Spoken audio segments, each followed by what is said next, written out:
12, 2015 Planning Board hearing. I need a motion on the agenda. So moved. Second? All those in favor? Aye. Good. First item on the agenda is a presentation with draft housing production plan with Karen Sonnenberg. Welcome back. Yes. It's good to be back. Thank you very much. Thank you for including me on your agenda this evening, and particularly so early in the agenda this evening. Really appreciate it. Yeah, I'll let you reserve judgment until you get home. Okay. Anyway, so yes, I worked with you on the housing plan that we did in 2008, and it's recently expired. So this plan is an update with updated data on census information and market conditions, et cetera, and a kind of revisit to the specific housing strategies, most of which we just kind of continued to include in the plan.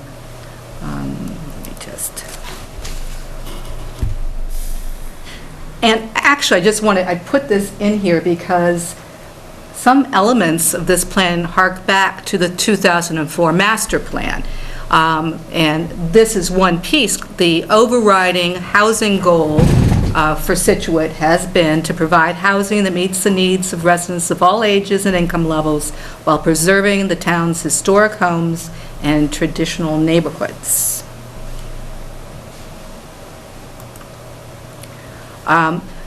Just want to kind of go through very quickly. This is old hat for you folks, but the definition of what is affordable housing. I mean, clearly affordable housing relates to one's income and the cost of housing. There are different definitions. The one that's typically used is the 40B definition. And you kind of look at this as the capital A affordable housing. Those are units that meet the requirements to be included in the subsidized housing inventory towards the 10% affordability threshold, and for production goals, annual production goals as part of the housing plan. And the development has to be subsidized either through, local or state or federal actual subsidies, or be approved by a subsidizing agency that AOKs a project through the Chapter 40 to be eligible for applying for a Chapter 40B permit. 25% of units are restricted to those households earning at or below 80% of area median income. For 2014, for a family of 3, which is kind of the average household size in Scituate, that's $61,000. The alternative is that 20% of the units have to be affordable to those earning within 50% of area median income. That's also allowed. Can I ask a real quick question? When you say area, is that just Scituate, or is it like South Shore? I mean, how do they Great calculate question. the area? You're part of the Boston area median income. Okay. So the whole region. All right. The area, the Scituate incomes are much higher than the area median incomes. So, for example, the Scituate median household income for 2012 was over $92,000, just to give you a comparison. There are deed restrictions that, long-term deed restrictions that must be tied to the unit, and most of those are in perpetuity, and they're monitored. There's a monitoring agent that is assigned to annually monitor the affordability restrictions.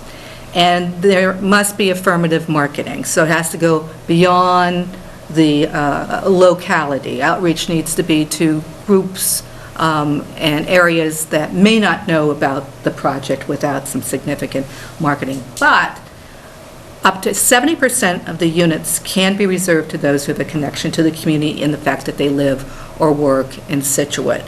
May I ask a question? Yeah. In effect, in perpetuity, what is considered perpetuity? Is it 30 years or is it forever? Well, everybody, it's as long as legally possible. Often that is at least 99 years. Okay. But I think when you get to the 99 years, if there's still a useful life, there'll be legal recourse to continue it. Yeah. So at this point, what housing is affordable, and this is a capital A affordable in Scituate. Scituate has 7,163 year-round housing units, 310 of which are considered affordable by the state, which is the equivalent of 4.3%. So the gap right now is 406 units to get to the state target without any, consideration for future growth. But just to mention that with 40B developments, if it's a homeownership development, only 25% of the units actually count towards the subsidized housing inventory. If it's a rental development, even though 25% are actually affordable, all units in the development count. And that was done as an incentive to do multifamily rental housing in the suburbs. Yeah.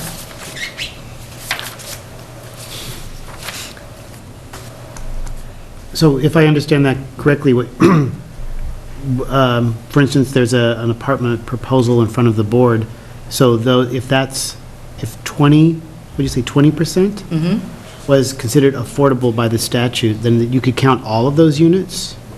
Yeah, if 20% of the units were directed to those earning at or below 50% of area median income, Okay. you can count all the units. All right.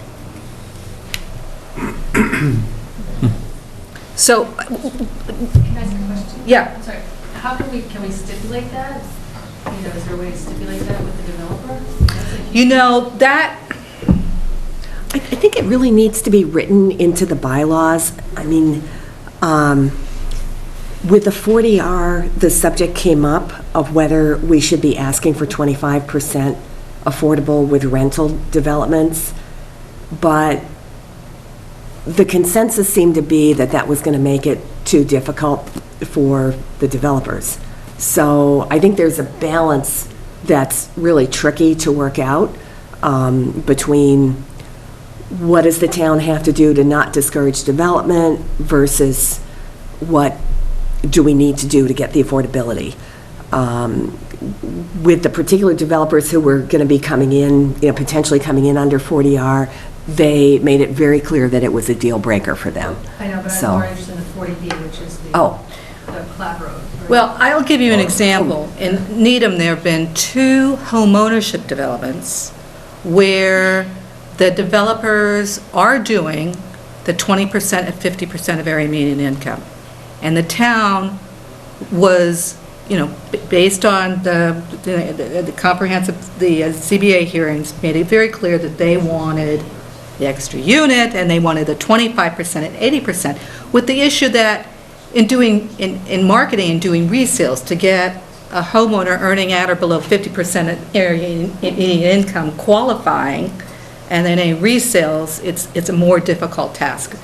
But the developer basically said, you don't have any role in making that decision. That's between the subsidizing agency and the developer, and kind of basically for both developments blew the town off. So I think the town should try to negotiate and see if you can get some traction, but there isn't any specific authority that the town has. Nevertheless, in some guidelines, you can, or policies, you can try to direct development in certain ways. So the plan involves a number of required components. One is an executive summary. Another is a needs assessment that provides comprehensive, detailed information on demographic, economic, and housing characteristics and trends, and identifies priority housing needs that then the town needs to address through housing strategies. This plan identified a number of priority housing needs. The first was the need for rental housing, and that was based on a number of characteristics. Just a couple that really stand out was that almost 1/4 of all households earned less than $50,000, and about 526 people lived in poverty, which was up from 451 more than a decade before. And the lowest price listing for a 2-bedroom rental unit during a period of time where we were doing the market research was $1,200 that requires an income $54,800, and that's based on a household spending no more than 30% of its income on housing. That's kind of the federal threshold of affordability, and average utility bill of $170 per month. Plus, you know, for rentals, you need to have cash available for first month's rent, last month's rent, and a security deposit. So it's entering into lease can be a very expensive proposition. And I should mention that, you know, well, given market conditions, that there are a lot of people in the town that are paying more than what they should for affordable housing, more than the 30% level. Basically, about 35% of all households were spending more than 30% of their income on housing, and 15% were spending more than half their income on housing. For both, that includes both ownership and rentals. And When you say what, third bullet there, a median income household can afford $390,000 in home cost, is that, again, median income for the town or for the region? Is that the $61,000 number that you gave that's for the the regional? actually Scituate median income. That's Scituate median income, Yeah. so that's $92,000. Yeah. So basically, this gets to the high cost of ownership housing. So the affordability gap is defined typically as the difference between the median priced house and what a median income household can afford in that community. So the median priced house was $480,000, and what the median income household could afford, based on a number of assumptions, based on interest rates and taxes, insurance, et cetera, it's about $390,000. That's also based on 80% financing, because now it's very hard to get 5% down payments, and so that's based on 80% financing. So there's a significant cash amount that could potentially widen that affordability gap of $90,000. I did check on I think the $480,000 figure was as of like mid-2014. As the end of 2014, the median had gone up to $490,500. So the affordability gap is effectively widening. If you look at those looking at the area median income, at 80% of the area median income, the gap widens to $257,000, which would be more given the fact that the median house price has increased. And there are few properties on the market for less than $300,000. We looked at sales over the last year, and we looked at assessed values of properties as well. And it's rare. You see a couple of homes that are going for less than $200,000, but they tend to be small, TLC, bungalows. You know what you know what it is. Yeah. So there's still a need for some first-time home ownership opportunities too in the community. So we get a mix of rental ownership. The plan does kind of set a priority more for rentals, year-round rentals that deal with the most vulnerable populations, and to further diversify the housing stock, because most of the housing is single-family detached. It's about 84% of all housing units. Also, going on, additional priority needs. The census includes a number of 1,441 individuals that claimed a disability, and 31% of those were 65 years of age or older. There are no assisted living units in town despite an increasing elderly population. And listen to this. In 1980, those 65 years and older were about 10% of all residents. It increased to 17.2% by 2010. And projections from the Metropolitan Area Planning Council suggest that in Scituate, by 2030, this number's may be closer to 30%. So increasingly aging population that's going to have some special needs, including some modifications to decrease barriers, accessibility, and some supportive services. So that's something to consider and plan for in future development. And almost 3/4 of Scituate's housing was built before 1970, suggesting that their repair needs related to lead-based paint is particularly predominant in units that were built before 1978. Septic systems in town, vulnerability, and deferred maintenance, so potentially also a need for the town at some point to consider. There's all that housing trust money could do a housing rehab program. Anyway, let's go to, oops.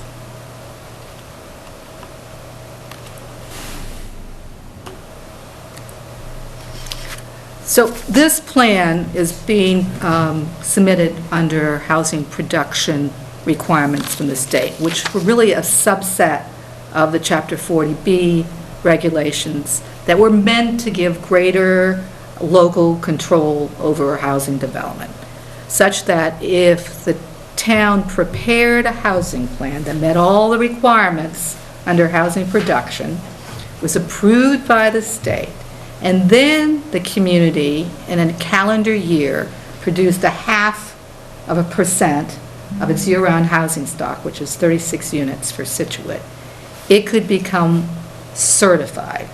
Certified means that it would have 12 months within which a developer who applied for a comprehensive permit, you'd still have to process the permit, but you could potentially deny it based on a very limited opportunity for the developer to appeal it.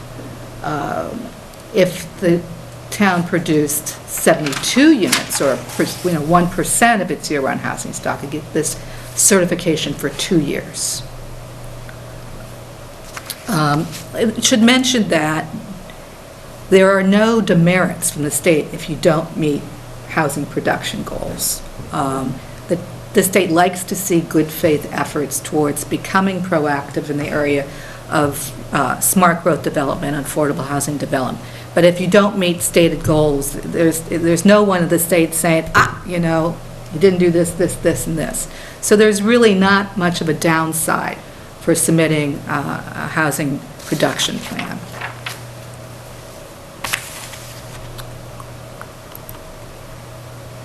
So we continued with the same general categories of strategies for promoting affordable housing related to capacity building, planning and regulation, and specific development strategies.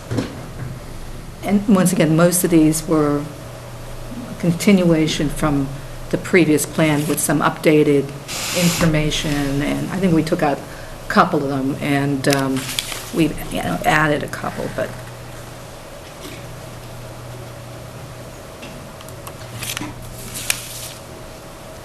so on the capacity issue, conduct ongoing educational campaign. This basically means that any housing initiative that is proposed by the town will go through an inclusive and transparent process that will enable the community to become engaged in a discussion.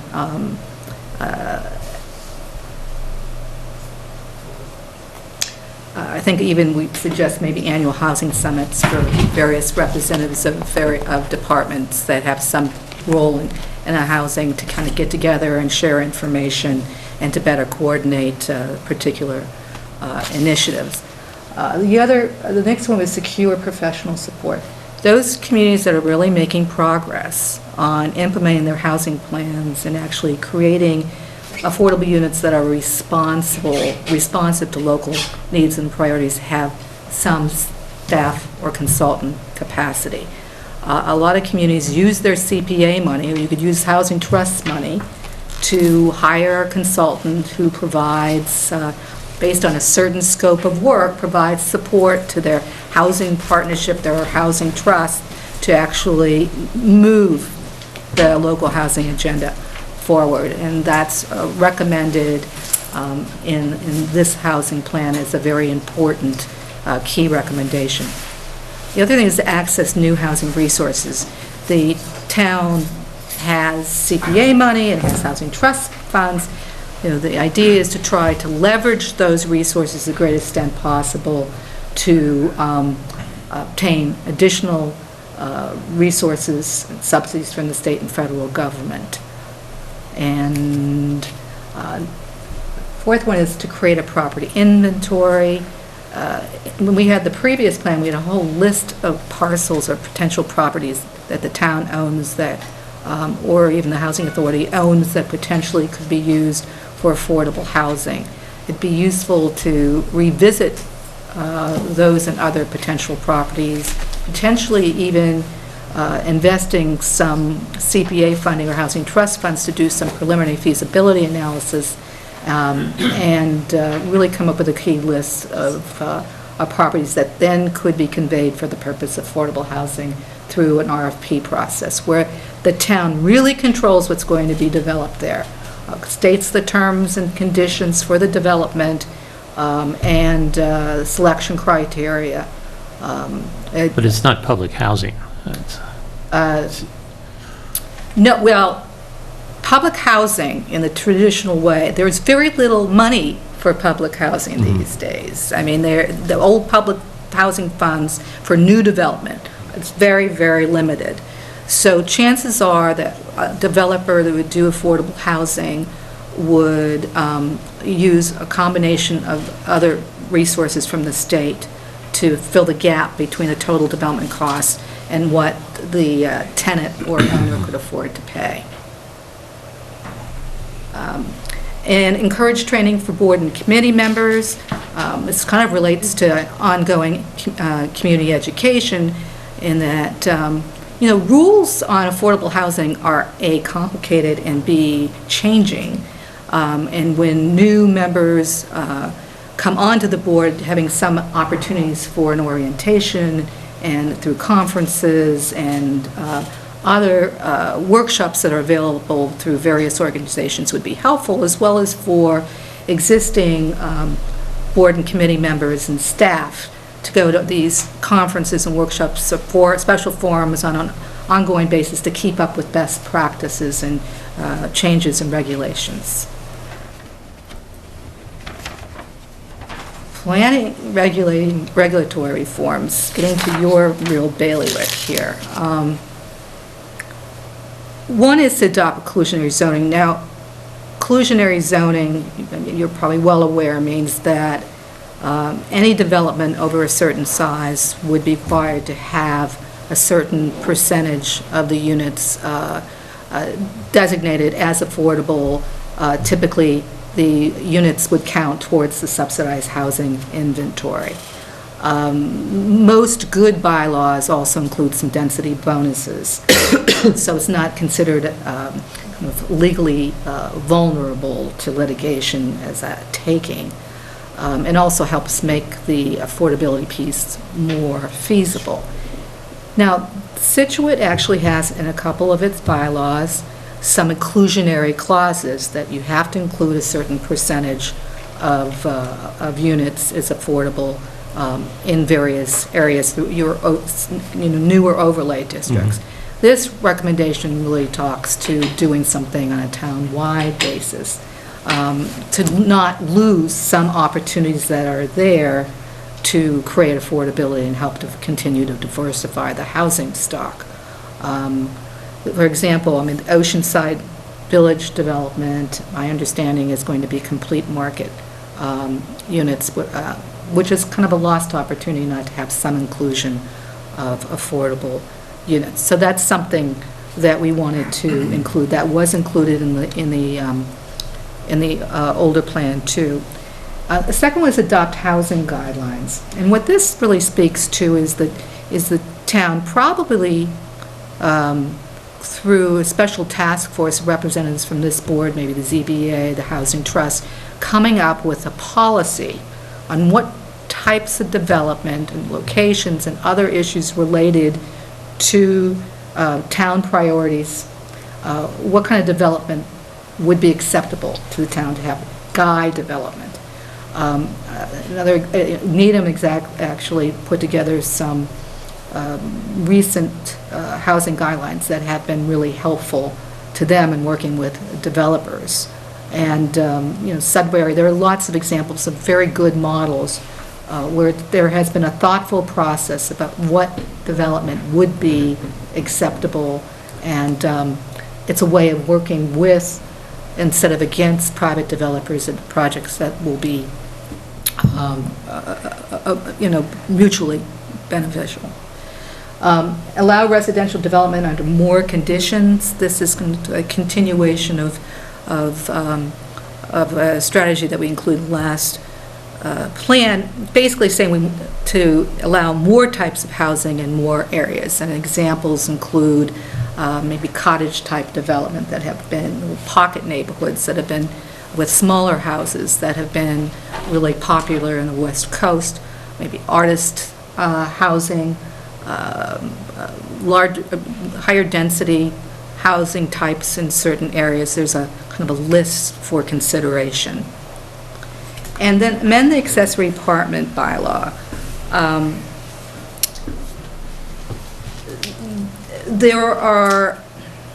This is a case where we're talking probably little a affordability. The town included, I think, in a very great spirit of trying to really promote affordability, amended its bylaw to actually require affordability in accessory apartments. Soon after it adopted that bylaw, the state changed the rules on accessory apartments that made it very difficult for communities to count the units as affordable. And an example would be that an owner has to go through a pre-qualified, lottery-ranked list of ready renters to rent their units and their accessory apartments instead of selecting their own tenant. Also, they have to have deed restrictions. And, you can't, if a unit is already occupied, you can't include that tenant. That unit won't qualify, and you can't have family members living in the units. It didn't make sense. But still, for towns that have some larger housing units that incorporate affordable units or some detached units behind or additions to existing primary structure, it makes sense to consider the policy benefits for promoting and make it easier to include accessory apartments. For example, there are a lot of seniors who own their own houses in Scituate, who are spending more than half their income on housing. They might be equity rich, but they're cash poor, and having a tenant who also could help with shoveling and raking leaves might be a really good idea. I mean, there are other examples too. And here's a situation where you can include some greater housing diversity of year-round rental units that are relatively small for increasing numbers of smaller households that will help diversify the housing stock and meet some local needs. So we offer suggestions in the plan for making changes in the existing accessory apartment bylaw. I give the town credit also, though, for allowing accessory apartments in commercial structures, and here's a picture of one, and I actually, in other communities, I've shown this because I think it makes a lot of sense for communities to not just restrict accessory units to residential uses or existing residential properties.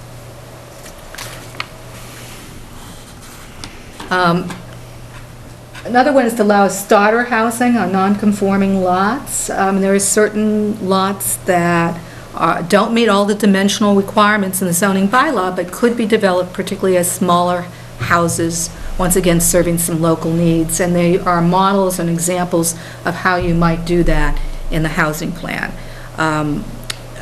Another recommendation was to pursue tax title properties. It's not that you get a ton of tax title properties, given the value of properties, but they have become available in the past, and when they do, the plan suggests that the town consider, instead of auctioning off to the higher bidder, actually conveying them through request proposals to the developer to actually build house or houses on them. Change permit fee policies, just a suggestion for consideration that for affordable housing developments, that maybe there be some waivers of local fees. And explore the use of 40R and 4ES, which I am aware that you are doing, and applaud you for it. Very excited about, it does make so much sense in certain areas of town. So that is part of the housing plan too. And then the last category is really on the actual housing development production initiatives. One is to make suitable public property available for affordable housing. This is a required strategy in housing production plans. We have just provided a couple examples in the plan of the Driftway parcel, and then the Stockbridge Road town-owned lot. But we do indicate that refer back to the housing strategy on preparing a property inventory of town-owned property that the town would go through to identify additional sites. And when I met with the Housing Authority, went through the draft plan, and one of the suggestions was to really look at the land that the Housing Authority owns behind their Central Park development that is also adjacent to some town-owned property, and be able to do combine the parcels and do another development there as an example.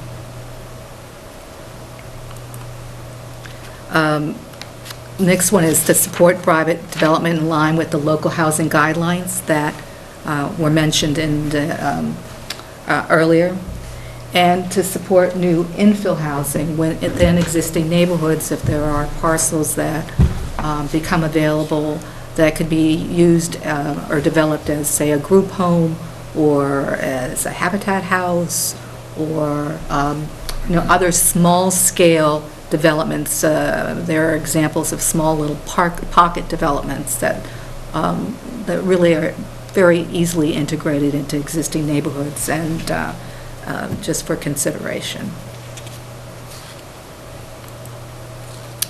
And then convert existing housing to affordability.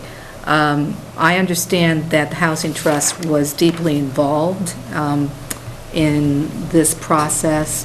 One of their units is included in the subsidized housing inventory. It's my opinion they took a very difficult and challenging way of converting existing housing to affordability, and there are a couple of other examples included in the housing plan that might be considered for doing this kind of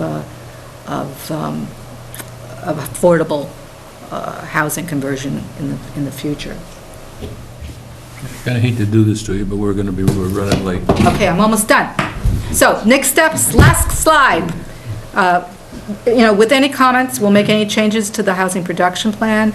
We need approval from both the planning board and the Board of Selectmen, and then we'll submit the plan to the state for approval. It has, in the past, taken about 90 days, but my experience recently is they've been doing it much more expeditiously.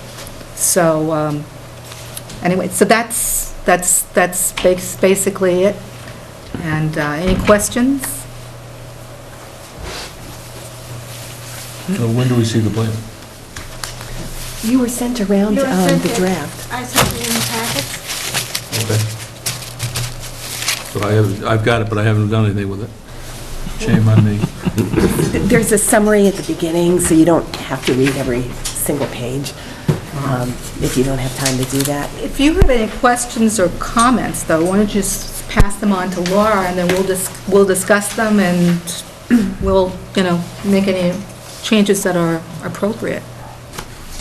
Yeah, I Oh, think, that's when I'm reading it. Oh, it's fascinating, too.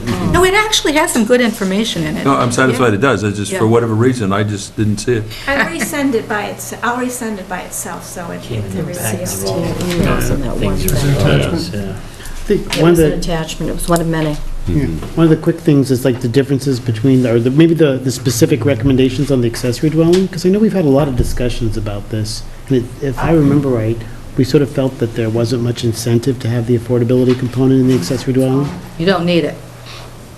but then you're making a recommendation, so I just was curious. But not to include them in the subsidized housing inventory, but to make it easier for owners to create accessory apartments that, while not, the capital A affordable, still serve a pressing local need. In okay. fact, they tend to be smaller and more affordable units anyway, Okay. and serve a number of public policy objectives. Okay. I had just a couple of quick things. Sure.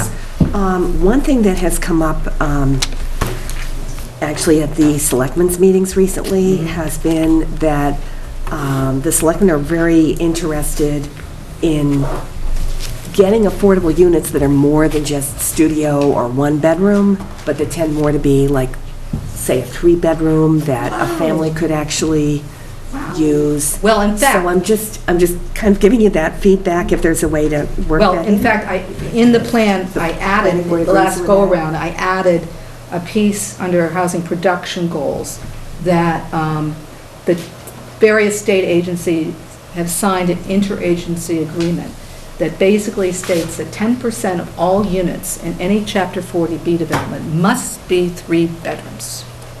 So that is already in place, and I mean, usually communities are saying, no 3 bedrooms, no 3 bedrooms, so I'm impressed that they're actually, I actually want them, and, but it's added to the plan, and if you do affordable housing guidelines, these are the kinds of things that can really be stated clearly on policy objectives that you want. That's a current requirement for a 40B approval, It was added last year. the one down on Booth Hill would Yeah, fall into that category, I guess. they, if I remember right, didn't they say they had some 3 bedrooms? Or there was a mix? I don't remember. I didn't remember They were them talking saying about having a 3. mix, but they prefer 1 and 2s. Yeah, 1 and 2 Well, I knew is they what I heard. preferred- Typically the case, yeah. So it's, Another thing I was going to ask about, you were talking a lot about the need for some support for the community, for the boards that deal with housing. And Scituate, as you know, has a housing trust. Are they similar to a housing partnership in some ways? I mean, can they go beyond just dealing with the money that they get and get into, other things? Or maybe that's actually... well, different communities are, this is a really How's good it done in question. different communities? I Yeah, mean, maybe different that would communities have done help it us. differently. And in fact, my recommendation is typically that you, in a declaration of trust that describes the roles and responsibilities of housing trust, that you include responsibilities beyond just the fiscal management of the trust fund, that it's very hard for communities to get members on the housing authority, members on a housing partnership, members on a housing trust, when, having just one municipal entity can make a lot of sense as the go-to place. The housing authority is actually like more of an arm of the state. But I recommend typically that you combine the responsibilities of what would be typically housing partnership, which is kind of an advocacy broker for local resources, with the housing trust and have a singular body. But yeah, goes back to that, having some professional support makes all the difference for them getting stuff done. Great. Any questions from the public? No? Versus think. You're speechless. I feel good, because they probably haven't read it either. Probably not. Okay. Okay, I appreciate Thank you very much. Appreciate you. coming down. Thank Have you. a safe trip home. nice seeing you, thank you very much. Okay, So at next- some point, you'll approve it? Yeah, I think you need to take a vote on it, but it doesn't have to be tonight. So if people have comments, if people haven't read it yet, if you want to, get any comments give to us me, a- and I'll get Yeah, them to to Karen. review some. Couple weeks. Now that we've had the presentation, I think it's good. Looks like it's a long document. Okay, so the next item on the agenda is a public hearing for zoning articles for the 2015 annual town meeting. What I'm not going to do is to read the entire legal notice, but I will tell you that it has been duly submitted, and registered with the town clerk, and advertised as required. So it meets the requirements of Section 40A, Section 5, I believe. So we'll deal with the articles, so I'm going to suggest that we've got four. One is building height, the other is the smart growth 40R, accessory dwellings, and the change plan to development district. What I'm going to suggest, if the board agrees, is to kind of not take them in that order, but to do the change plan development district first, then go to the 40R, and then go to the remaining two. Is that agreeable with the board? That's good. That's fine. Sure. Let me get this down there. The article that we're going to talk about is a citizen petition. I think Frank Popoy, attorney.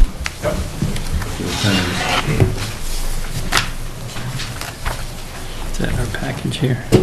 Yeah, I saw it in the email. I saw an email, I just wondered if it was in the package. I don't think so. It's 40R, right?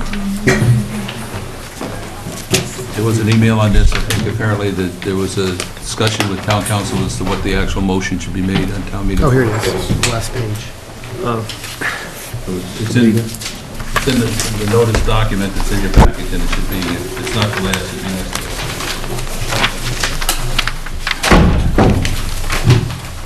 The floor is yours, sir. Okay, thanks, Mr. Chairman. For the record, my name is Frank Holtboys. I'm an attorney, office in Marshfield, a resident of Scituate.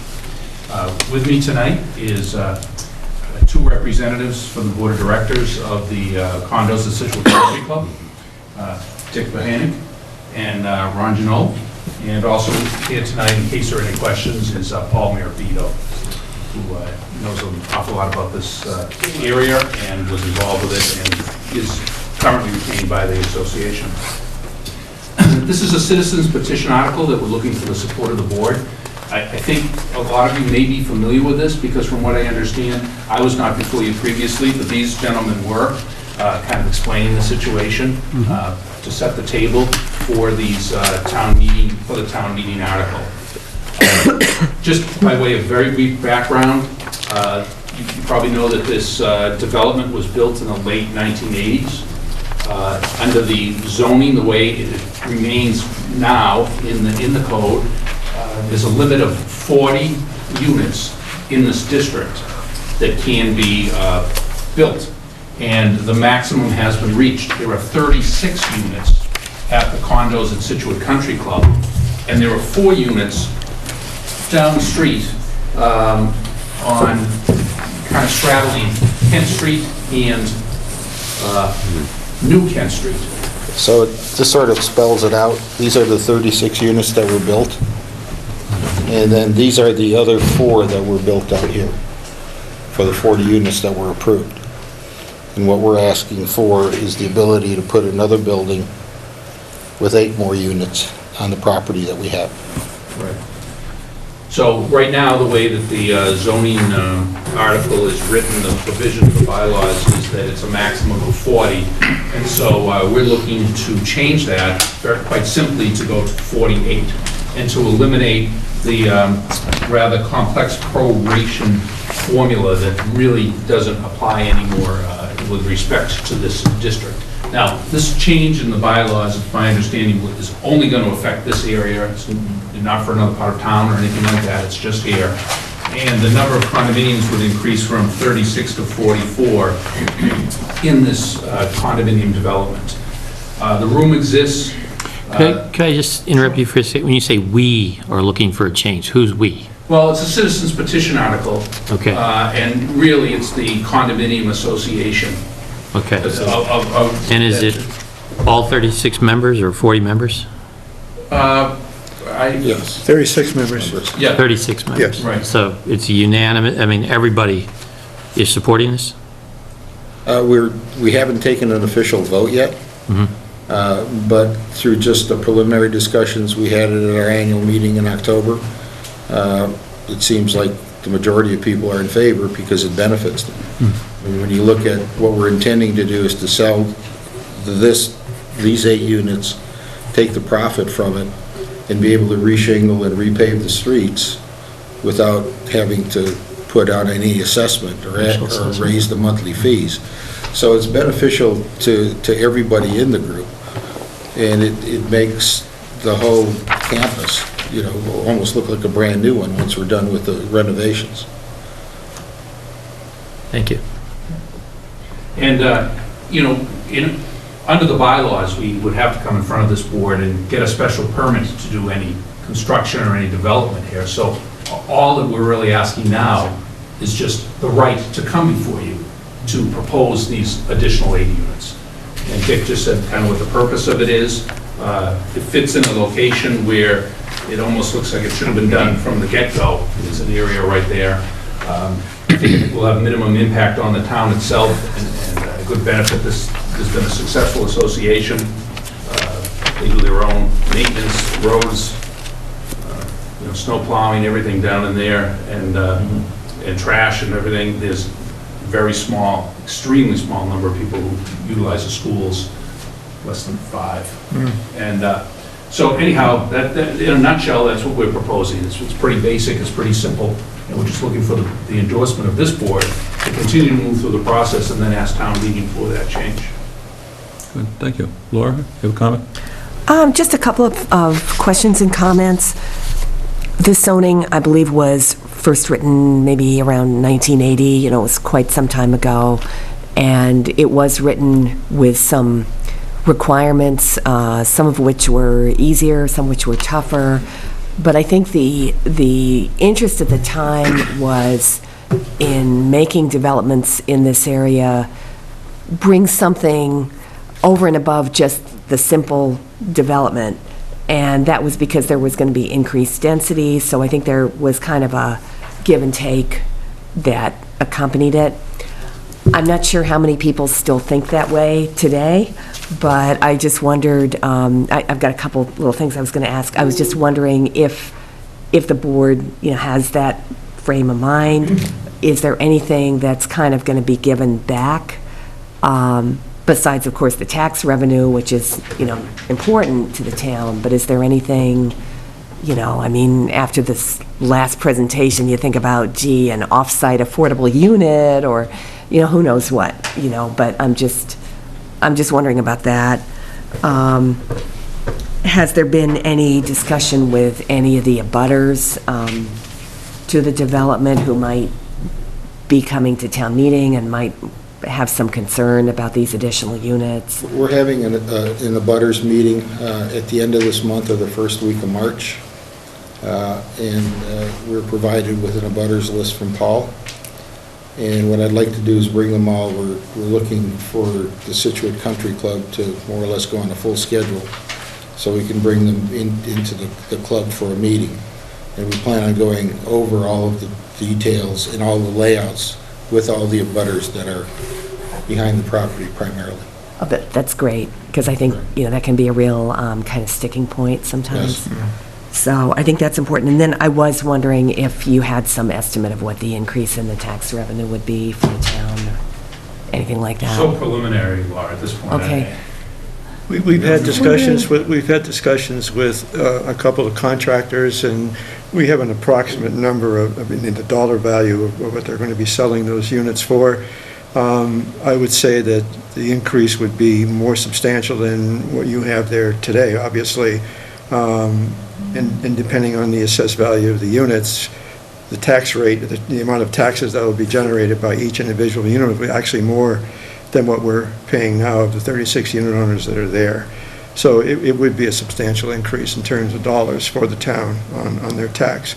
And this is not an over 55 community. It's, available to, families that have one dog and, two children. So we abide by the town bylaws of 2 members per bedroom. So we have a maximum of 4 people per unit. So that'll be the maximum on the 2 bedrooms, and then 3 bedrooms will be the availability to have 6 people if necessary. Have a question from the board? Just to clarify that, and maybe just to Laura too, this change would only impact this area at the country club or the development, right? There's no other planned unit developments that are specific. Is this the only sub-district B in town? This is the only one in this sub-district B. Okay, so- Yeah, Is it the only sub-district B in town? yeah. Yeah. Is there ability to do other sub-districts like this?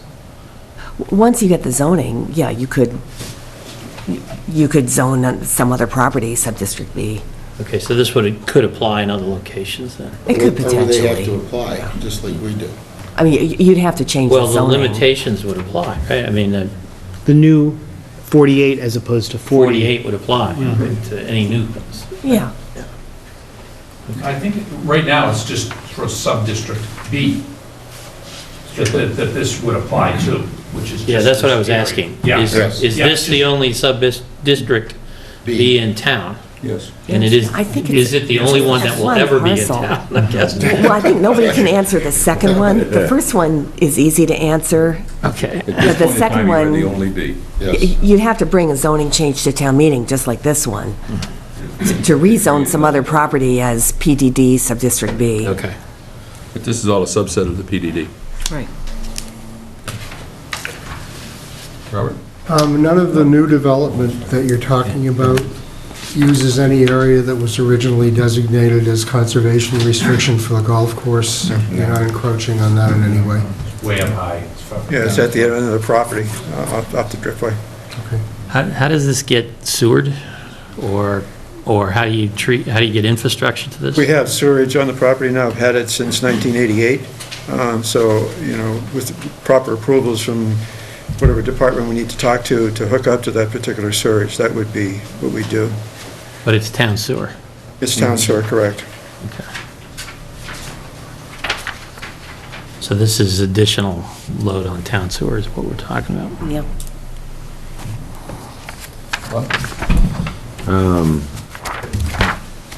Just so I understand, the only reason, because again, it does look like it should have been there all along, and it was only the town bylaws and the limitations of the units that limited it to this scope, and then the other section down on the other side of the street? Okay, so it was, you got what you could get, and that was, I mean, I've been up there, it's nice, and Yeah. so no, I think, like I said, it almost looks like it should have been there, and with this small change, we'll be able to complete that.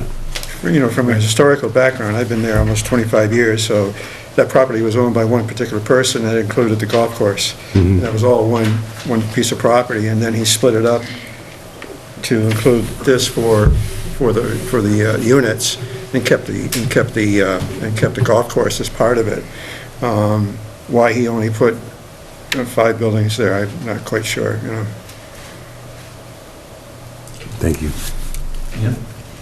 I will just say I'm very pleased that you are including the neighbors in all of this. I think that is really important and will enable you to get through town meeting a lot more easily. And then with the questions I think that some of us may have would come at the permitting portion of the planning board. So basically what you're looking for is the board to just endorse going before town meeting. Exactly correct. That's what you're here for, Yeah. is just an endorsement. That's the only reason they're here. That's right.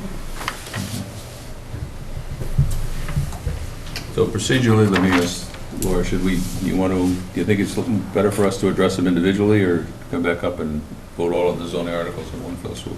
Maybe do it at the end and do them in one fell swoop. I mean, I think probably they've got a sense of how things are going, and Yeah. maybe they can kind of live with that, but I think you can go either way. If they're all separate articles, couldn't you vote each article? Yeah, I mean, I'm not opposed to coming back up. I says, the one thing I would appreciate would be knowing what the butters would have to say. But I still would be in favor of allowing you to go forward at town meeting.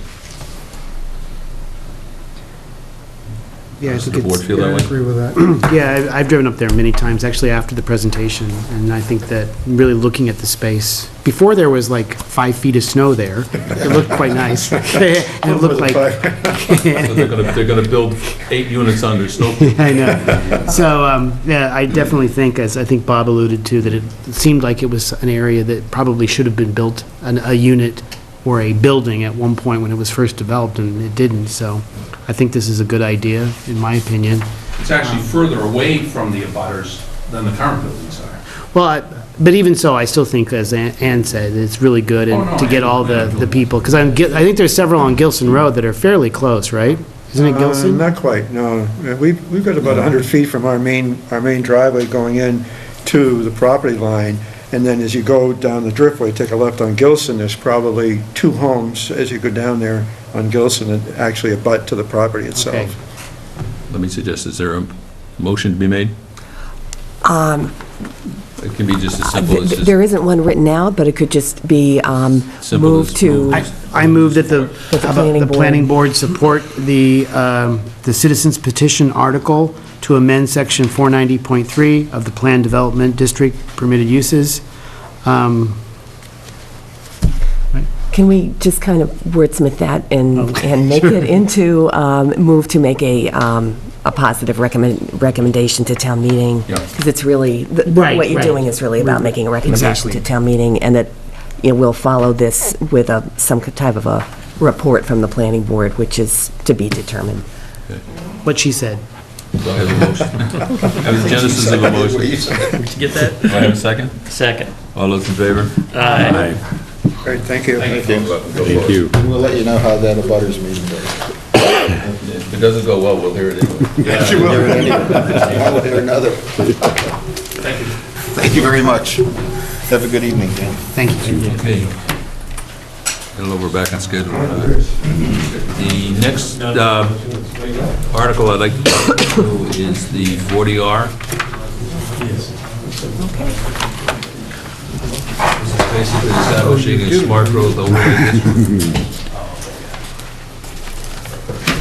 I think, put together a couple of slides I would like to, just to walk through before we go and open it up to the public. I think our new technical expert here. It's IT with a capital L. I will say, if we ever get a new town hall, we definitely have to have it be where you can project things nicely, see it on TV. Well, we could have used that, except our cables are not, anyway. It's a You long probably story. have more success. Right. We tried using it, put it that way. I'll sort of narrate this only because this is a, creation that got put together today, and so the rest of the board hasn't seen it. There's nothing here that has not been part and parcel of the discussion of the legal notification and of the material that you've all got in the handouts. But we thought it would be a little easier to just step through. The 40R district is a overlay district that is being proposed for part of the existing Greenbush Village Business Overlay District. I'll go to the map to begin and give you a sense of where we are looking at superimposing that 40R district. As you can see, it does not include the properties directly abutting Country Way. And essentially, it's east and south of the MBTA track alignment and railhead. So as we go through the sort of points, this will give you a sense of the area that we're we're speaking about perhaps doing this.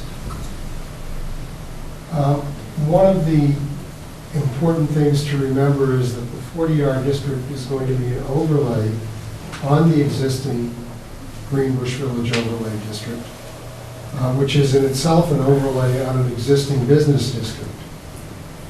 And any developer or property owner in that area will have the right and privilege, if you will, to go forward under the regulations governing any of those zoning districts, the original business zone, the existing village business overlay zone, or the 40R zone that is proposed and accepted by town meeting.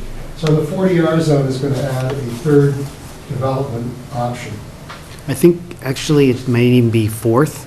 There are some in the proposed 40R, there are some that the underlying zoning is residential and not business. Oh, It is, yeah.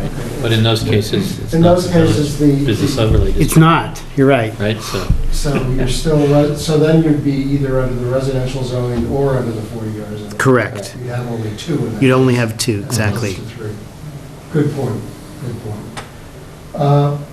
Like the Village Business Overlay District, the 40R is specifically designed to promote smart growth and to do it in proximity to public transportation and to allow for increased development density in those selected areas that are proximate to public transportation and then hopefully don't require a lot of commuting. So that's basically the extent and purpose of the 40R.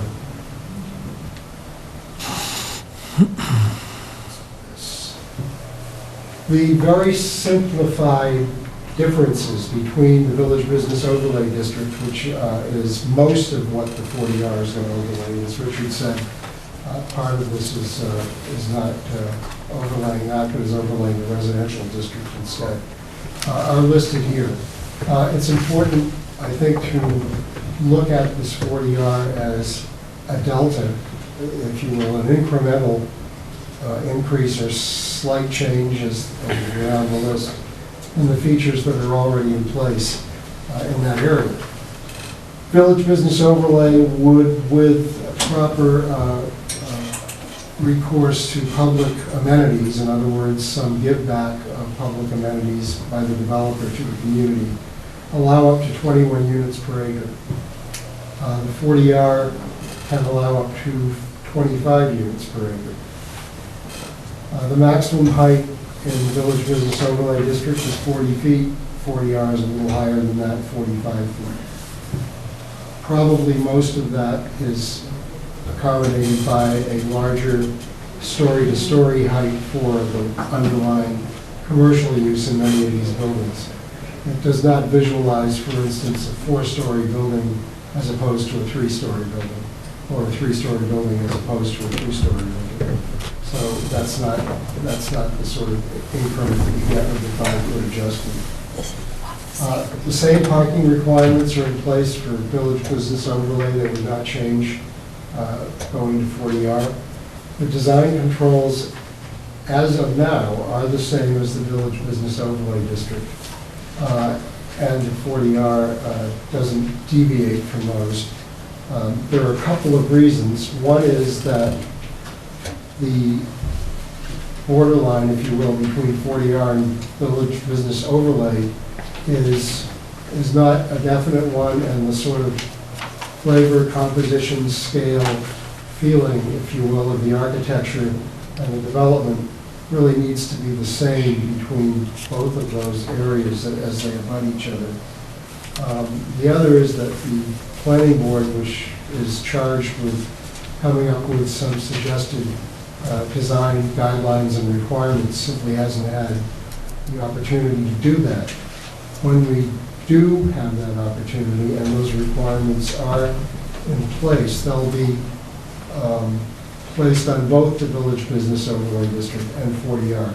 And I don't visualize that those requirements are going to be so detailed that they can't be easily accommodated by a variety of approaches. But I think the important thing is to know that they'll be the same for both of those districts, so there's not a sharp dividing line between scale, architecture, design, feeling, if you will, between, when you cross the line between the village business overlay and 40R districts. Required open space, 20% required open space for the village business overlay district. 40R, the board can condition a particular percentage of public open space as the permitting process is negotiated by the developer.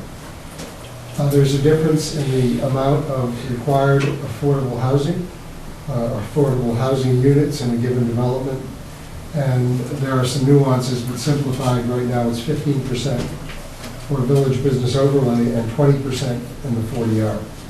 So there's a slight benefit to the town in terms of production of affordable housing. There's a little bit of a restraint, if you will, on the developer in the sense that more units need to be affordable. It's not a lot more because typically you're not developing 100 units at a time, so it might mean one unit in a particular development would shift from market to affordable. The financial gain to the town of any sort of increased density of development, certainly under the village business overlay district, the intent is to add tax revenue and to increase the sort of activity in the village areas and increase commerce. More people spend more money, etc. The 40R has an additional financial gain, which is a state incentive payment. And Laura, you're going to have to talk about numbers on this. I don't have them on the top of my head. But there is an incentive payment, sort of a lump sum when the town passes, when town meeting approves of the institution of the 40R district, and then an additional payment for each unit that's actually created in the 40R district. So it's a reasonably significant amount of money, at least potentially, and seems to be a good reason to sort of pursue this. A plus for the developer is that the 40R approval process is slightly different from the village business overlay district. Right now, development in the VBOD is via a special permit, which takes a 4/5 vote of the planning board. 40R development would be by right. The planning board would retain site plan review and approval of the site plan and aspects of the site plan, certainly go over each piece of it. That approval only requires a 3/5 vote. So those are the basic differences, if you will, between the two plans. And as I said, the development of the village business overlay district route would be available along with the 40R. So this is just adding another sort of avenue to develop, which has a little bit less rigorous approval process, requires slightly more affordable housing, and has the potential of generating significant state payments to the town for the development itself as it goes forward. Let's see. Oh, sorry. I wanted to get to that one. This slide actually says the same thing as the more simplified, larger print. This is the small print version. It has a little bit more detail on it. It's in your handouts. This is the information in your handout. And so we kind of abstracted that. I won't go back over this since we've already really covered it. But if there are any sort of more detailed questions, certainly Laura and the board would be happy to address them. So let's just leave the map up there, and I'll wrap up this part. Thank you, Bob. Bill, may I interject something? Sure. One of the things that needs to be considered too, that the business overlay district is a special permit, and if once, the permit is issued, there's an appeal period. If somebody appeals it, then the town has to spend the money to go out and to defend its approval. However, under 40R, if it is approved and someone decides that they want to challenge it, they have to pay for the challenge themselves. It's a big difference. So in other words, it's not the town's dime. So if somebody wants to appeal it, they have to pay for it, which I think is important. I think it's a valid point. Laura, you were going to just address the monies? Yeah, the monies,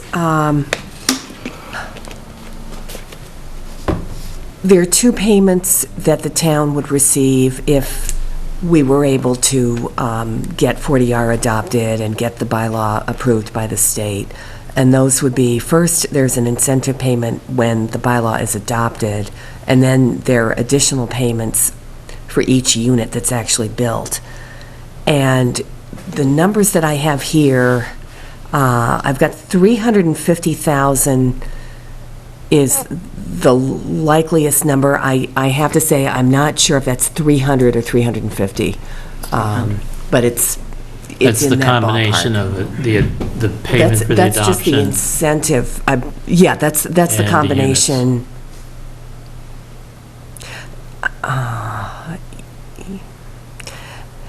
No, that would be the combination. Mhm. So that's where. And it's all that's where you one-time would be. payments, right? The incentive payment you get, within a certain number of months after the adoption. But it doesn't recur. It's not an annual That one recurring doesn't, payment. It's a no, one-time right, payment, yeah. yes, yep. And the other $3,000 per unit comes as the units are brought online. Yeah. Question I have, Laura, where does that money go, or where can it go when it gets to the town? Presumably into the general The fund. general fund, so it can be spent for anything, infrastructure, whatever. Yeah, there's some language that allows the state to look for that money back if no units are ever constructed under the 40R. Okay. So you want to have a pretty good hunch that some units would actually be built before Or- spending the money. Right, exactly, or put the money in the bank and leave it there. Yeah. Which kind of, One of, David, for Well, the snow until removal fund. such time as some units are built, then you can take it out. the last time we visited this particular issue, there was a concern about the infrastructure and that the town would have to sign off potentially on the potential number of units that were created within the district. Is that still the case? Yes, and I know that came up at the selectmen's meeting on the 2nd or 3rd, whichever. The first selectmen's meeting in February, that came up, and there was some discussion about that. And I'm not sure which way that would go, but I also wanted to bring up some other points that came up at the selectmen's meeting, unless somebody else wants to do that. Is the sewer issue any different in the Village Business Overlay District? I mean, at that time, we'd have to address it then, too, right? Well, you would, but no one no one put the town on the spot to state that availability was there, that capacity was there. I think in order to create the district, is it the sewer commissioners, which are really the selectmen, have to sign off to say, by right, this number of units could be created, and we have the infrastructure for it. Yeah, that's what they're looking for. All right. Before anything gets approved. Right, before the state would approve the district. Because I could see the situation where the state gives the town the payment, and then you want to build the units, and then, we don't have the infrastructure for it. And then you kind of use the money, and it's like, that's not We have fair. the situation right now with the Village I'm Business not Overlay putting anybody in the District. spot, but Well- maybe our liaison would like to address. Because nobody guaranteed Is that. that part of either. the discussion that you had? It was a question that was brought up. There was no definitive resolution or decision on it, but it was brought up that the sewerage and the being sewer commissioners, that we would need to approve it. There was a couple of other interesting things that were brought up, and one was something that Richard had talked about, which was including the transfer station in the district, which, seems like a very good idea, continues to seem like a very good idea. You'd probably want to somehow, carve off the part where the transfer station is, because the part with the solar field, they wouldn't look at that as developable. So it would be, it would still be a good chunk of that property. Another one was that they're looking, similarly to what we were talking about with the housing plan, they were looking to have, some units have to have 3 bedrooms on the affordable, and not just, not just allow like a 1-bedroom or studio type of unit. And then also, it came up that it really wouldn't work very well to exempt smaller projects from the affordability, because you have to make the 20% for the whole area, and if you start exempting some projects, then you're not gonna make it. So better to be like kind of even. I think they got to this, but it seems to me like it would be better to be like even with that 20% across the board, so you didn't have some developments have to do like 21% and then others do like 15%, and just make it even. And finally, I think there was just generally a feeling of concern about getting those design criteria really squared away.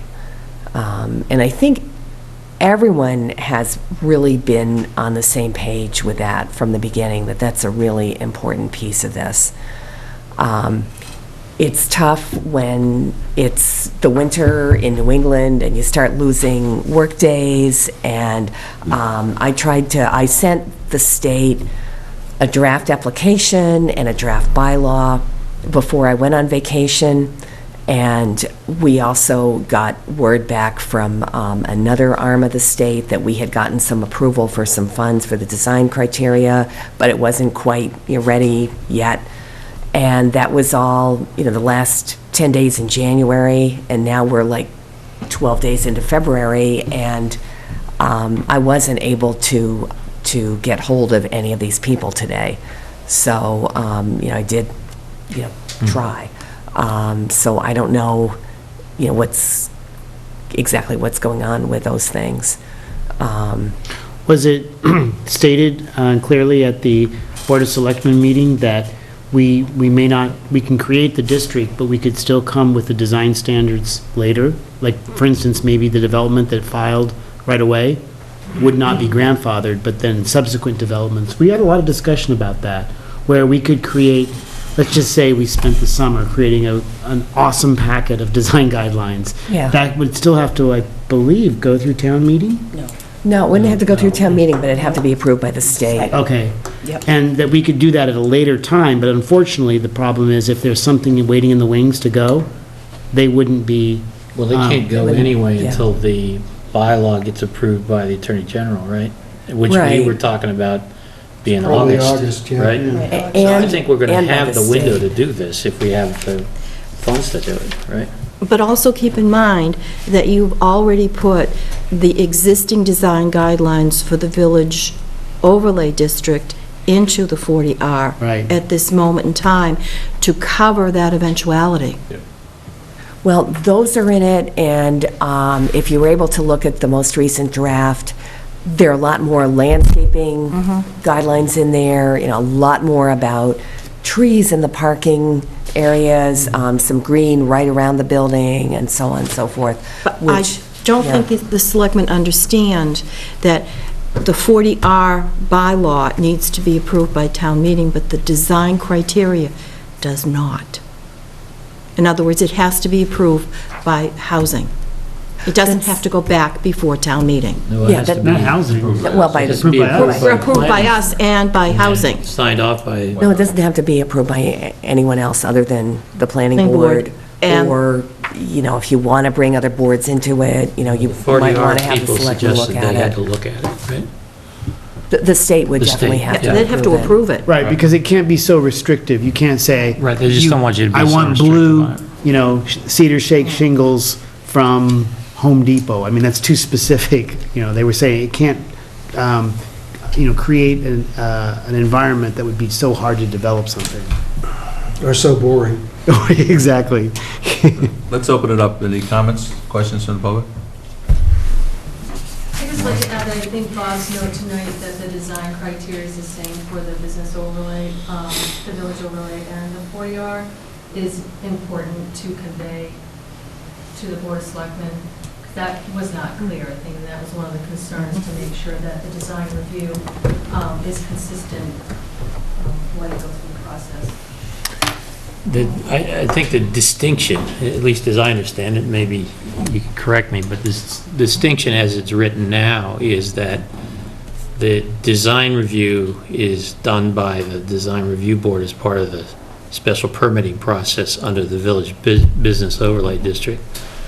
Under this new district, the criteria for design review is written into the bylaw, right? I mean, and I think it feels to me like there's probably less flexibility. That was sort of my take on it, is whatever's written into the bylaw is what the developer has to sort of accommodate as a right, whereas in the design review, maybe there was more sort of flexibility, if you will, to sort of push the envelope there a little. That's just my sense, but. I think they'll, either case, either development will get the same general review at the end of the day. Right, it's just how firm it is. Right, well, and where the 40R is an overlay of the VBOD, if the criteria were different, if the design guidelines were different, that would be a really strange situation where if you chose to go one route on a particular parcel, you'd have different design guidelines than if you chose to go the other route.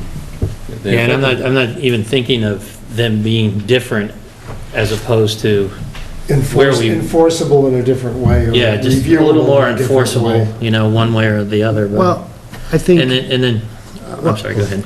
Well, and to use an example, I think the idea was that if someone, right now, in the Village Business Overlay District, proposed blue vinyl, that meets the criteria perfectly of everything, but we, as a board, could say, no, we think blue vinyl is inappropriate for Scituate, you're not going to do it.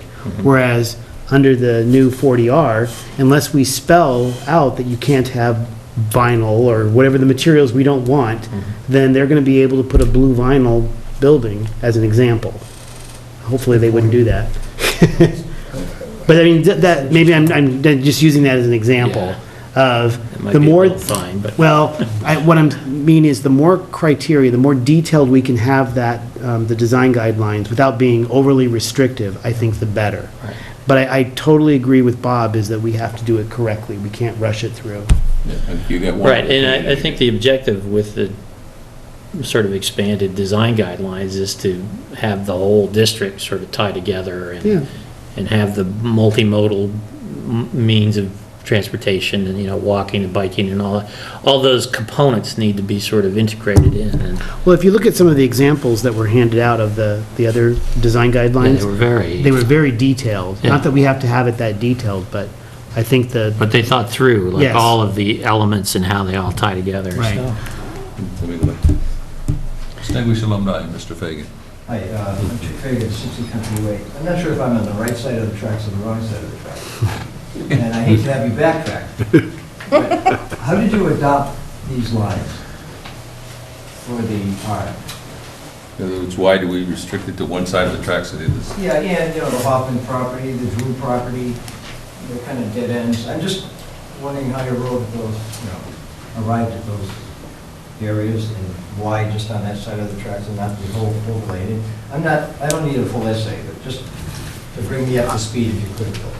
I think we basically looked at the MAPC, the Metropolitan Area Planning Commission, who did several studies, basically, of the area and their recommendations. And one of their recommendations that Country Way, in general, was more of a lower density residential, right, at least right now, area, and that if you look at where the center of this map is, where Driftway meets New Driftway, I believe is is kind of like the sort of epicenter of what they're trying to create this district as more of a gateway into Scituate, that could be more of a retail, commercial housing, right there, especially where the upper lot of the MBTA. And I think that we were trying to sort of focus the 40R within those boundaries in that area. And I think also not trying to get it too large, because what happens is if you create too large of a district, then it gets back to we have to potentially calculate the number of units that could be created in that district, right? And then if it becomes too large, then that means that we have to go through and say, oh, the 1,000 units are going to be created by the sewer. Are they going to sign off on that? So we were trying to limit it to sort of be a happy medium of not just one parcel, but the parcels that were sort of concentrated around that intersection. And to have the development be more on the, I guess it's the eastern side of the train and the, where that noise wall is. Does that help? And where the Village Business Overlay District, much of this completely overlays the Village Business Overlay District as well. Yeah, because I was kind of part of the business overlay district planning, and they wanted to develop that side of the tracks. And now you're kind of taking it away and moving it away from there. Well, I'm just, yeah, that's my take on it. I'm sorry, say that again, so they want to develop the northern side of the tracks, or the western side, or whatever it is? The western side of the tracks. Yeah, the western side, I guess. That's why it was extended. And But I think the it's a Village very- Business Overlay District goes over there as Yes. well, yeah. It's a very incremental increase in terms of density, potential density. Meaning, Meaning, it's, for instance, going from Small 21 change. units per acre potentially to 25 units per acre. So the increase in density isn't night and day. It's quite incremental. I think, too, there was discussion that there could be sub-districts that would have different design criteria. Different densities, yeah. Different densities, different design criteria, and that is something that would come later. Because the Countryway segment is, obviously, yes, there's land there, but it's different from the other side. So, not that that is an adequate explanation, but it is ripe for development, and we want to do it right. So we're starting, I believe, with this portion, and then as time goes forward, it will be expanded with different sub-districts that would be out by Fitz Mill, that could be where Charlie Reynolds is, different things where, across the tracks where, is that the electric person, CJ? Dana's place in the Yeah, Bronx. It's right. kind of, you picked out the Hoffman's property, but nobody around it.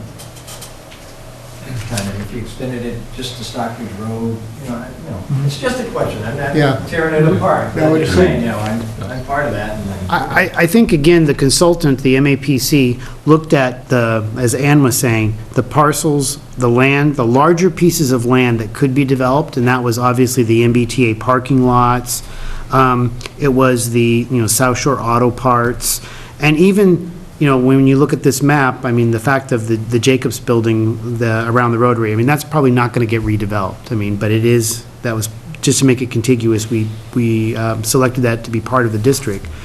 But I think that their recommendation was that there was more potential on the west or eastern side of the tracks because of the larger parcels, and again, to try to create that gateway to Scituate, and that there's more, the potential of sort of a village center was greater on the eastern side than it was on the western side. Are you suggesting, Chick, that we come back up and extend it to the whole area?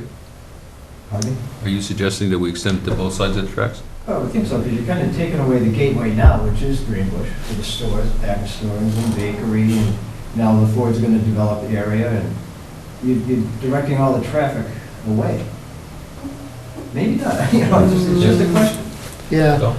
Yeah, just commenting, Charlie Reynolds in Florida, I'm just talking to Charlie, he is going to develop his parcel, but just in my thought process along the same way as Chick is, if you are on Countryway, I don't know why that's excluded, in my experience, you know, particularly, this isn't something you just need a town meeting, but you need a state vote.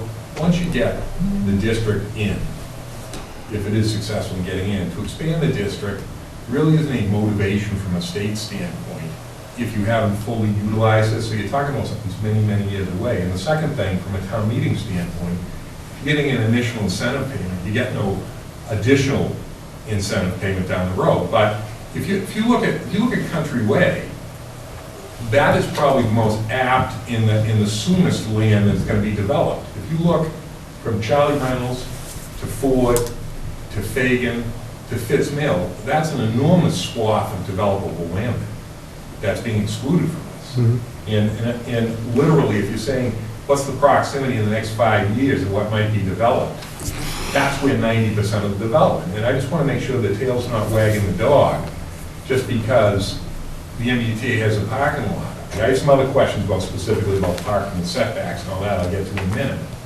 But it seems to me it's all geared towards putting all the eggs in one basket on that parcel there. And you don't know, it just so happens, you know, I was dealing with the MBTA for 2.5 years on this. It's a very, very fickle political organization. And I'm just telling you, there's nothing here that if these folks from Stoughton who have the bid here, if they don't meet the criteria, there's nothing, it doesn't mean anything. This isn't business-oriented stuff. This isn't a business of burning money.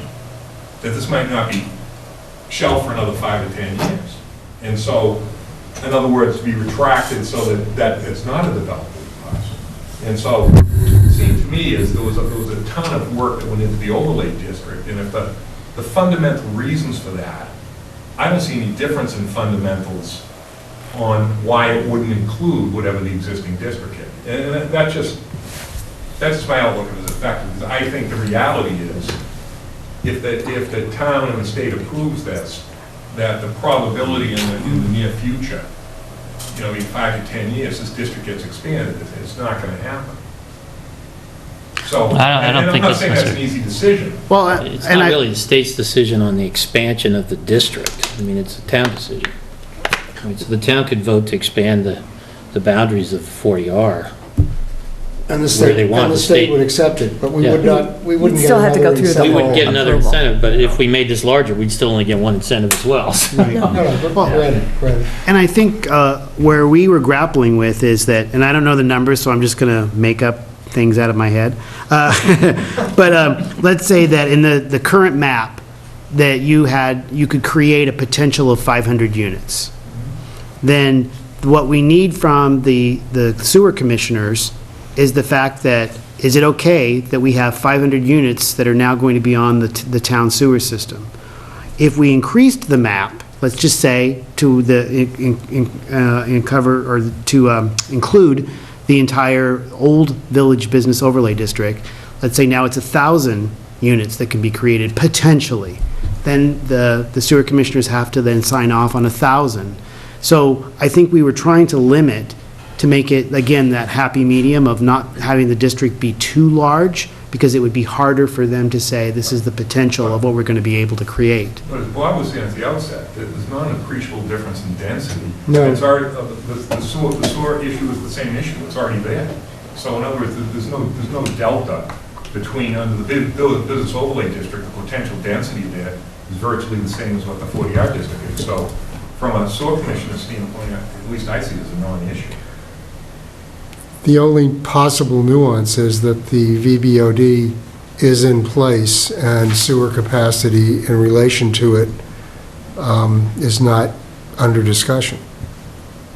Right, but in other words, just by when you're dropping out of the zoning and it's only marginally increasing the potential number of units, it's not a sewer flow issue. The issue is the same issue. Right. I mean, that would certainly be the case to make. Right. And it's true. Yeah, it is true. But I think it's somewhat of a mindset, because right now, the development would come through sort of piece by piece, whereas we're asking them, the sewer commissioners, to sort of approve or pre-approve the number of units that could potentially be created. Well, let me ask you a question, maybe I don't understand this fully. So, what you're saying, before the state will adopt this, they want an upfront commitment on sewer tie-ins for all potential units? That's my understanding. Yes, Want to that's know if basically there's what they're looking infrastructure for. either in place or planned. They want to know that the capacity is there at the plant to handle the amount of sewage that's going to be produced. Yeah, I understand that, but what I'm saying So I didn't is- understand your question, sorry. You don't understand my question? Yeah. I'll try to state it better. My understanding of the 40R procedure is just like there's a number of things that they want some assurances, but the goal being from here's the reality. The reality is the state doesn't want to give 350 grand to people if it's a non-starter. That's the reality. Sure. All right? So that's what this is all about. And the second thing is they can't usurp the statutory role of the sewer commissioners to make them commit to sewer flow prior to the things being approved. They just want to know on a general basis if it's an infrastructure. So to say that they need the sewer commissions to tell you that they're going to give the sewer flow to that, that's not my understanding. I may be wrong. My wife told me in 1981 I was wrong once. You were both younger then. Well, But I that was just- our understanding, and I think that was made the impact of why we were trying to keep the district smaller, and also based on the recommendations from the consultant, who spent quite a bit of time looking at this issue from the Well, let me MAPC. just ask a question, we'll put Laura on the spot, because I speak just generally speaking. The history of the selectmen and sewer commissions is you look at a given project, you evaluate how it impacts the town of Scituate, and all those factors, and then you make a decision. I don't think that the sewer commissioners are gonna, on a theoretical basis, say, here's a tract of land that may have 500 to 1,000 units. Tell us now that regardless of what you build and however many you build, we're gonna commit to that. And whether it's in year 1 or year 50, you can't do that, because it screws up the whole sewer prioritization plan. Yeah, I would agree, I mean, it Yeah, makes I don't sense. think you can. I don't think you can either. No. Yeah. I think there were a couple other issues that came up with respect to the density on that corridor versus the density here as well. And one was that there's mixed in some residential as well, and that the road itself is sort of, has a different sort of capacity than Driftway does, so it has a different, feel in that regard. And then the third thing was the proximity to the public drinking water. And not creating as much density the closer you get to the drinking water. And so all of those issues, I think, brought MAPC, and when they looked at this, saying, you might want to think about densities that are slightly different here. And that's what we're talking about. They're slightly different here right now, so. Yeah, but the other thing I want to segue off that, the other two things that I see, I think 40R bylaw is a very good thing for a number of reasons, but the two things that I would say in here that we look at, that I think should be looked at, is the first having to do with this, and I know the purpose of you looking for a maximum setback of 15 feet. If you look at all the properties in that district, in virtually all of them, there are pre-existing buildings that by zoning are already set back further than that. So unless there's a very specific exemption for pre-existing lots with pre-existing buildings on it, what you're encouraging here is to tear down all existing construction in that zone. That's the effect of it. And it doesn't matter saying, if the whole gist of this being is it's a site plan review versus a special permit, if language saying, well, the planning board, we can do different if we want to, you're right back into the special permit thing. And so, from a development standpoint, no one's going to say, having been down this road a few times, if all of a sudden someone has a project they want to do and they're going to go out and spend $100,000 in engineering, and they come into the planning board, and rightfully so, the planning board is going to say up front, they're going to say, hey, look, I got some pre-existing buildings that are more than 15 feet away from here. Is this going to be okay? And I just know that, you know, any municipal board doesn't like to give hypothetical opinions until they see the whole picture. But the whole point, if that's something that's 100% discretionary, I know if I was advising people, I'd say, hey, you're throwing so many $100,000 to the wind here, that's a linchpin issue. And so unless there's a specific exemption for existing buildings, you would have to advise people going into this that they have to assume they have to tear down all existing buildings that are in that zone. And I don't think that's the intention of what you want to do. Good point. There was language in the, can I address that? Yes. There was language in the Village Business Overlay District for corner lots for existing buildings, where it said the planning board may waive the maximum front yard setback on corner lots for existing buildings which are intended to be converted to mixed use. You know, maybe you want to just put something in there like that, bless you, and take out the part about corner lots, and just say the planning board may waive the maximum front yard setback for existing buildings which are intended to be converted to mixed use.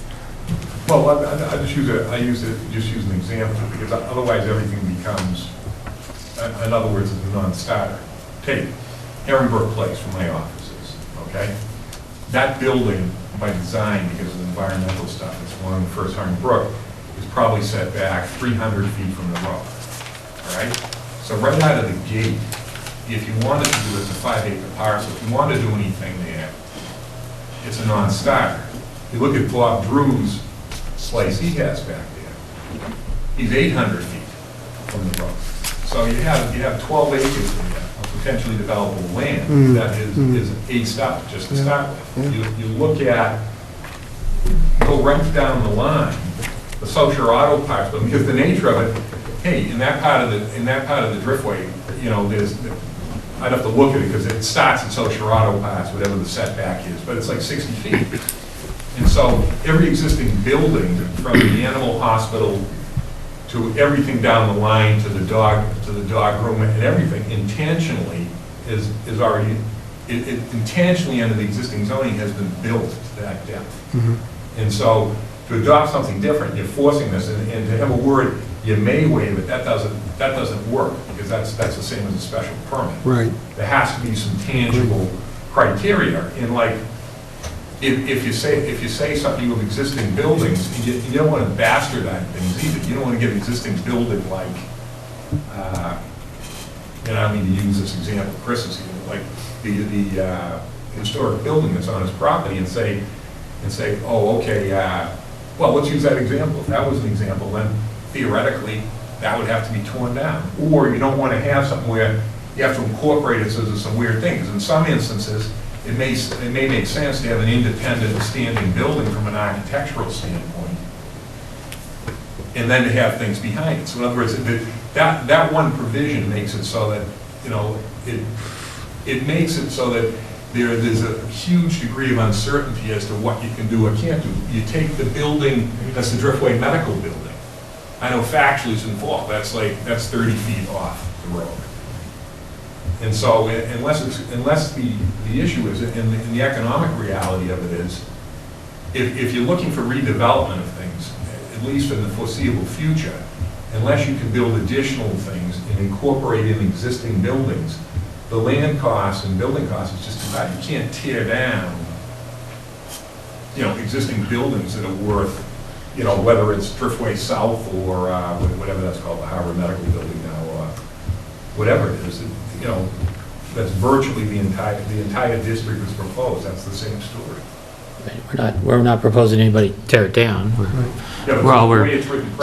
But I'm confused about your argument, because it sounds like what you really would like is to stick with sort of the Village Business Overlay District and the special permit to give that flexibility, which is what exists today, right? Well, no, I don't, to be frank with you, I don't think the Village Overlay District gives the flexibility that's adequate there anyhow. Okay, but that's what we have today, right? I understand that, but what I'm saying is 40R in, other than geographically where the zone is, I think it's a very good idea for a lot of reasons. But what I'm just saying is that specific provision with a maximum of 15 feet you got to really look at that, because virtually every property that's in that zone violates that de facto. That's all I'm saying. So from a language, you got to look at this, as Laura was saying, there has to be some exemptive language that's, basically as a given, not just something that's discretionary, because otherwise, people aren't going to spend the engineering money to move forward on something unless it's, an 80 to 90% probability that criteria, that you're okay with it. In other words, that's a workable thing, and you go out and you can hire architects and engineers to design around it. But to your point, you wouldn't know that until after you've actually filed for it. That's right. But that's the point today, too, though. That's how. Yeah, I know, but I thought one of the reasons you're trying to do it, well, Right. all I'm saying is, let's take, putting aside. That's what I'm trying to get at, is Yeah, what you really timeline. want to have happen Yeah. here is an expanded set of design criteria, is really what you're talking about, right? Or a much broader sort of look at all of these little nuances. No, all I'm Right. saying is that the 15-foot, although I know the intention of it, 15-foot maximum setback doesn't work with existing buildings, and in all these lots, it just doesn't work, period. Doesn't work. It doesn't work because they're all setback located. Right. But if you're going to But if develop... you're going to redevelop it, that may be something, you could develop it up Also, to if the... redeveloping it, then we're back to the same thing I said, you're advocating tearing down all the existing buildings. I didn't say you had to tear it down. You could, Integrate it into a development, right? So almost any buildings that have been structurally made, the fronts of them are facing the public way, right? So how do you redevelop it? You stick something in front of the building that's facing the public way? There's 100 different ways to look at redevelopment, right? So, If the goal for and that's, I don't think that was the goal. The goal was not to tell somebody exactly how to redevelop each one of these parcels. It was, the idea was to create a set of design criteria that would have some continuity throughout the village business overlay district. I understand that, but unless maybe I'm wrong, can anyone else observe that every building in that district set back more than 15 feet? but I think you're assuming that though the buildings would always be used in the development per se, like in the South Shore Auto Parts. I mean, that's a one-story building. I mean, I don't want to say it's not architecturally significant, but it's not the most amazing building. I would think that would be, you'd want to develop that, and maybe that would be a tear down. Sure. The one for it's the Harbor Medical Building, which is Yeah. the green building, right? The green aluminum. You could, as Steve was saying, build something up front, which is what's also being proposed for the Riverway condominiums. They're supposed to be building in front of that, a commercial and retail, or actually commercial and residential. So that would be, so you could do it in a way where you're not tearing down the buildings behind it, but you're building up. So the idea there for that 15 feet is to create a walkable street wall, so that it is a gateway area, it's more of a village area. And as I mentioned before, like the Jacob Hatch building, I don't think I should say it's perfect the way it is, but it's a very nice building the way it is. I don't anticipate anyone wanting to tear that down and redevelop it. I don't think that's the intention by any means. But some of the parcels that we've talked about potentially could be. So, Chris, you had a point? Yeah, I recall that the 40-hour was vaguely discussed prior to the development of the VBOD, and it was sort of ruled out because it was an area you didn't want to go. And I can remember at the time, this is 5, 6, 7 years ago now, thinking, that's too bad, because what I knew of 40-hour was a more flexible program and everything else, but we have the VBOD and we're living with it. And what at the December meeting, when you had a public hearing down at the old Pier 44, I still have to call it that, I asked you, Laura, specifically, and I think Bill may have been in the conversation, said, could I switch to 40-hour if I wanted to?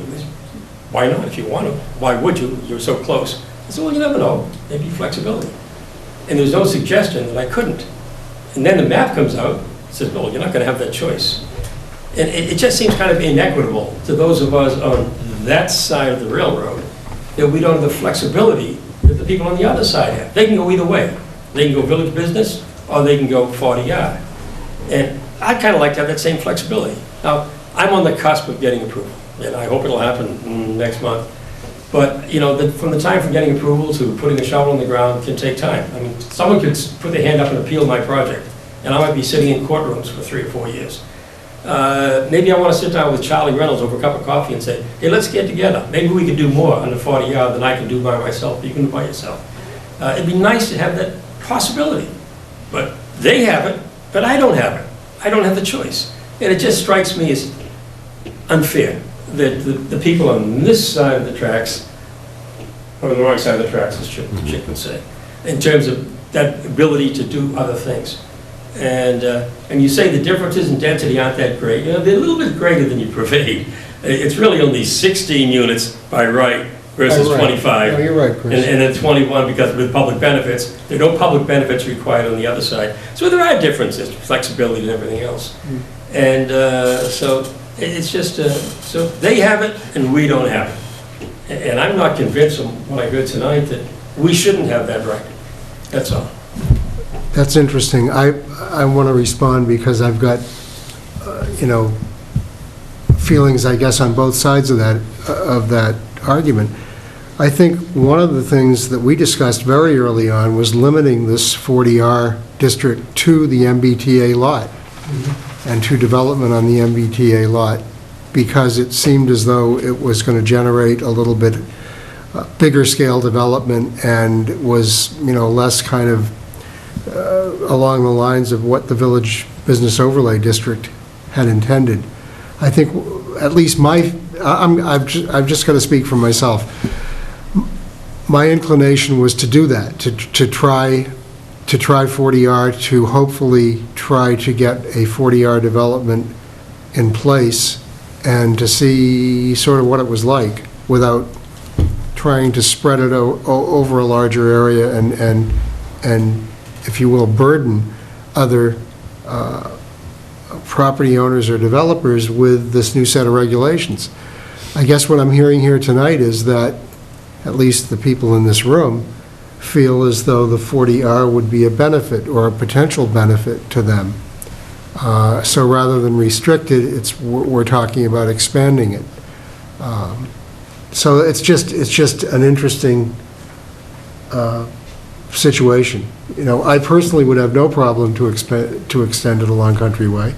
I think I know why we didn't, and I think part of that was simply we didn't want to impose. I felt I wasn't comfortable imposing this on a larger universe of potential development and a larger number of people without seeing how it was going to work. And I would have actually voted for it being smaller than we're showing it now by a lot, rather than larger. But this is a real interesting discussion. Check.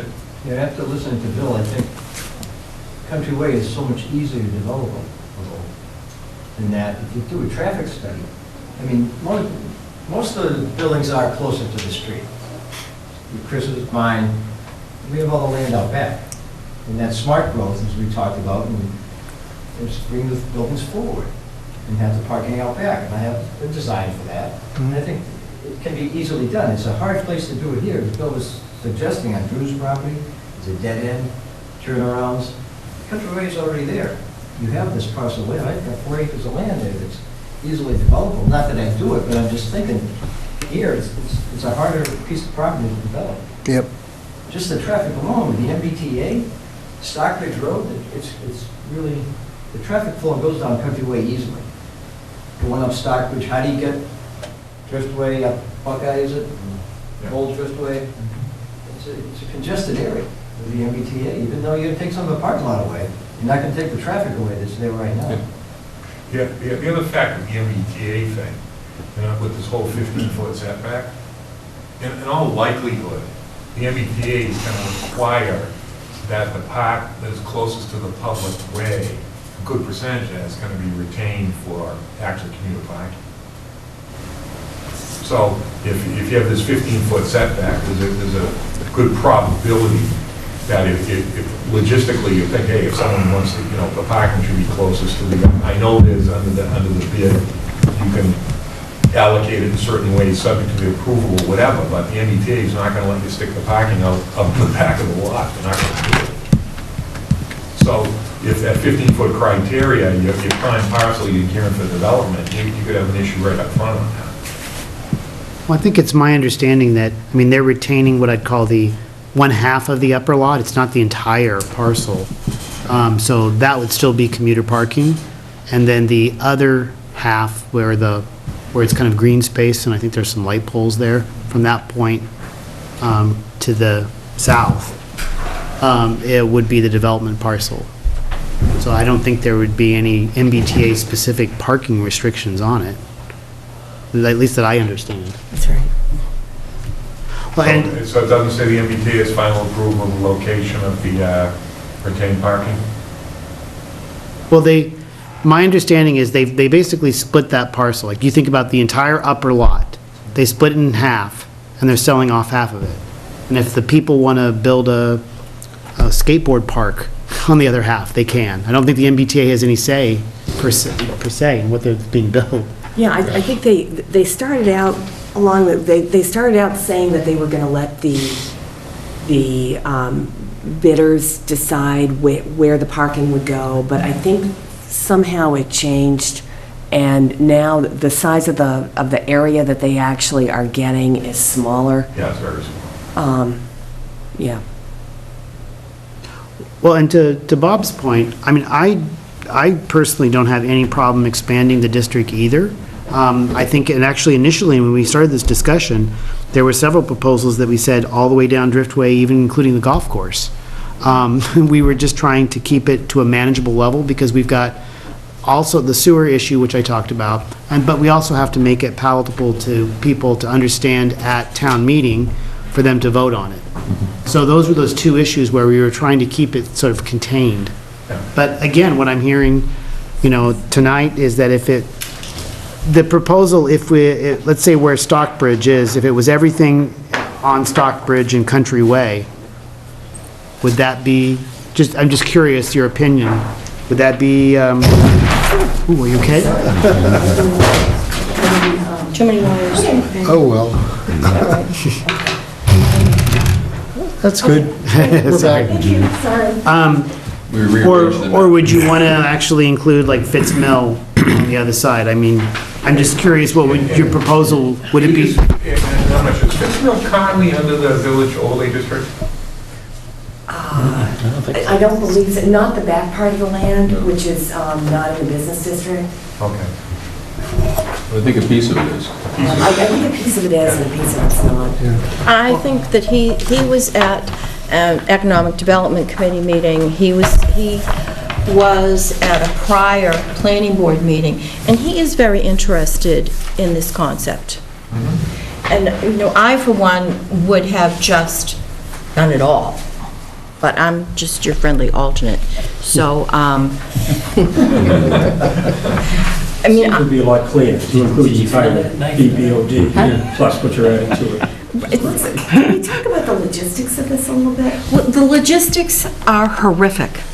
In terms, what do you mean logistics, in terms of town meeting and all of that? Yeah. Part of the problem is, we have been trying, I think, to do this on the fly, and trying to do it very, very quickly, and sometimes when you do things in haste, you repent at leisure. Often happens. If you want to expand it, we can expand it, but how do we get this, do we have to re-advertise a public hearing? Absolutely. Yeah. Right, we'd have to re-advertise and get everybody in here, and there was a woman from, is it Union Street? What's the one? Jenkins Place. Jenkins Place, who was very, very concerned that if this type of 40R development, how would it affect her? How would it affect, they like their little itty-bitty neighborhood, they love their little houses, and what ends up happening, and it's happened in, I don't know if it's Codman Square or whatever, in Boston, with the trains and et cetera, it's become more than gentrified, and the people that initially lived there are being forced out because they can't afford it anymore. So that's another point. And that was, I think, one of the concerns about there are residential aspects to the country way that people become very frightened about what they don't know and don't understand, and think that, as time goes by, will they be forced out of, or will the rents become so expensive they have to leave? Well, the middle ground on that one is probably the vast majority of the business overlay district is located in the Greenbush business zone. And so I would find it a little difficult for someone to argue if the 40R district comprised the boundaries of the business zone, that someone who's a resident in a business zone, presumably unless they're over 100 years old, didn't buy there when it wasn't a business zone. Right. Is Jenkins Place in the business district? Yes, it is. Okay. Right. Then it's a moot point.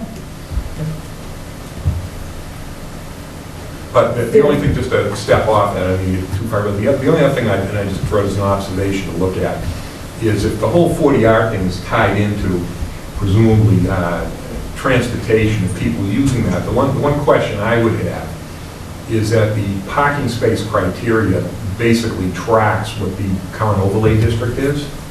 And the two questions I would have is that for consideration is, shouldn't the parking be less? That's number one, if this is specifically geared to this. And secondly, in my own lack of knowledge, this 400, for the delta on the 400 feet, where's the 400-foot measurement from? I figured people could walk farther than you could hit a baseball.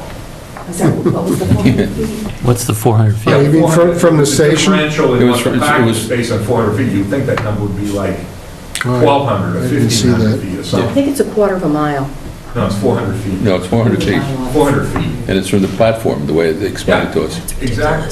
Yeah, that's not a lot. No. That's geared to, urban, distances. Right. Two blocks, whatever, right. No, but what I'm saying is, if you're really looking at some delta and where's the proximity of where your public transportation is, Yep. that real number should be 1,200, 1,500 feet, which is a very manageable walk for people. 400 feet is, again, if you drew a circle at 400 feet, you see what that applies to the... Yeah, it's not going to catch much. Yeah, it's not much at all. Very little, if any. And if we could regroup for a minute on some of these logistical issues, I think if the board was going to make a decision to change the boundaries of the district, I think this would be maybe like, they've really gone through several iterations of it. I think they started out with the Greenbush Business District, then we went over to a large district that was going to have Greenbush as a sub-district, and this is as the main part of the district. Then there was discussion about just the MBTA property. Now we're on the MBTA and the surrounding area. If you were going to, define another district, you need to do a new ad for the zoning, for the zoning ad, because there's so much land that, it's not a question of just a little tweak or two. You'd be, adding a whole additional group of parcels. So that would take, if you took that vote tonight and you knew exactly which parcels you wanted in and exactly what you didn't want in, then probably the soonest we could, given that there's lag time for the ads, you could have the public hearing on March 12th, but you're already, right in the middle of when the selectmen and the advisory committee want to have all of their hearings for the warrant. So I just don't know that it's really possible to do it for this town meeting. Can I make a suggestion? Why don't you ask town council if you have to republish? Okay, we can do that, and then it'll come back on the next planning board meeting. No, that's a suggestion, it's, I think... Can I say something? Yeah, I think please. we do have to, because I think Laura is right, because we are very specific, amend the zoning map to add a new Greenbush Smart Growth Overlay District for approximately 51 acres. We gave it acreage, and now we're expanding the acreage by a lot. It's beyond the scope, really, of what's here. Well, I think, that's what town council said. well, and Ann had a good point, other meetings that we've had where we were discussing this, people came specifically to voice their opinion not to be in the 40R, for whatever reason, whether it's valid or not, that's what it was. So, I still kind of think that, again, looking at the people that, we paid money for, or the EDC paid money for, right, for the study. And the town paid consultants to come up with recommendations, and they looked at a lot of these issues, and I think, again, they were saying that to focus the development, like where you see there, if you look at this parcel and kind of like where the center, sort of the centroid of it is about where that driftway and new driftway meet to kind of create a gateway, that this would be, there's more potential, as I mentioned, with these parcels on the right-hand side of the tracks as opposed to the left-hand side. Not that there isn't available parcels, it's just that the potential was greater on this right side. So that's where the district came, or their recommendations came from. I think you're suggesting that this hub of activity, the new center, right, is going to come in an immediate future, and I think that the work that initially is going to be done, it's going to be done on the uncovered, if you would, side of the tracks right now. Yeah. I mean, aside if something's going to happen down there, that's where it's going to happen. Right. What's the uncovered side? Yeah, what does that mean? West side? The east side? The side opposite of where we're proposing. On the existing. other side? towards Countryway. Well, then, maybe this can come up at the fall town meeting, but I think it's just, it's just a lot of change to do right now, and I would agree. it kind of is not going to reflect that there's a clear focus on what this is all about and what the purpose of it is. I agree with that, Laura. That would be my thought, that we've got the design guidelines, which we know we're not going to get to. We've now got the issue of what's the district boundary, the most appropriate district boundary. I think the initial impetus for this was to try and capture the development that was going forward on the MBTA lot and provide this potential for that developer to move forward under the 40R. I think even if we had the potential to do that, the developer might choose not to. And, there's several other questions about the sort of speed of how that's going to go forward, how that particular development is going to proceed, which direction and at what pace. So I really think we'd be very well advised to withdraw this and do a lot more work on it and put it back out there in a more finished form in the fall. The selectmen do not like zoning in the fall. They really don't.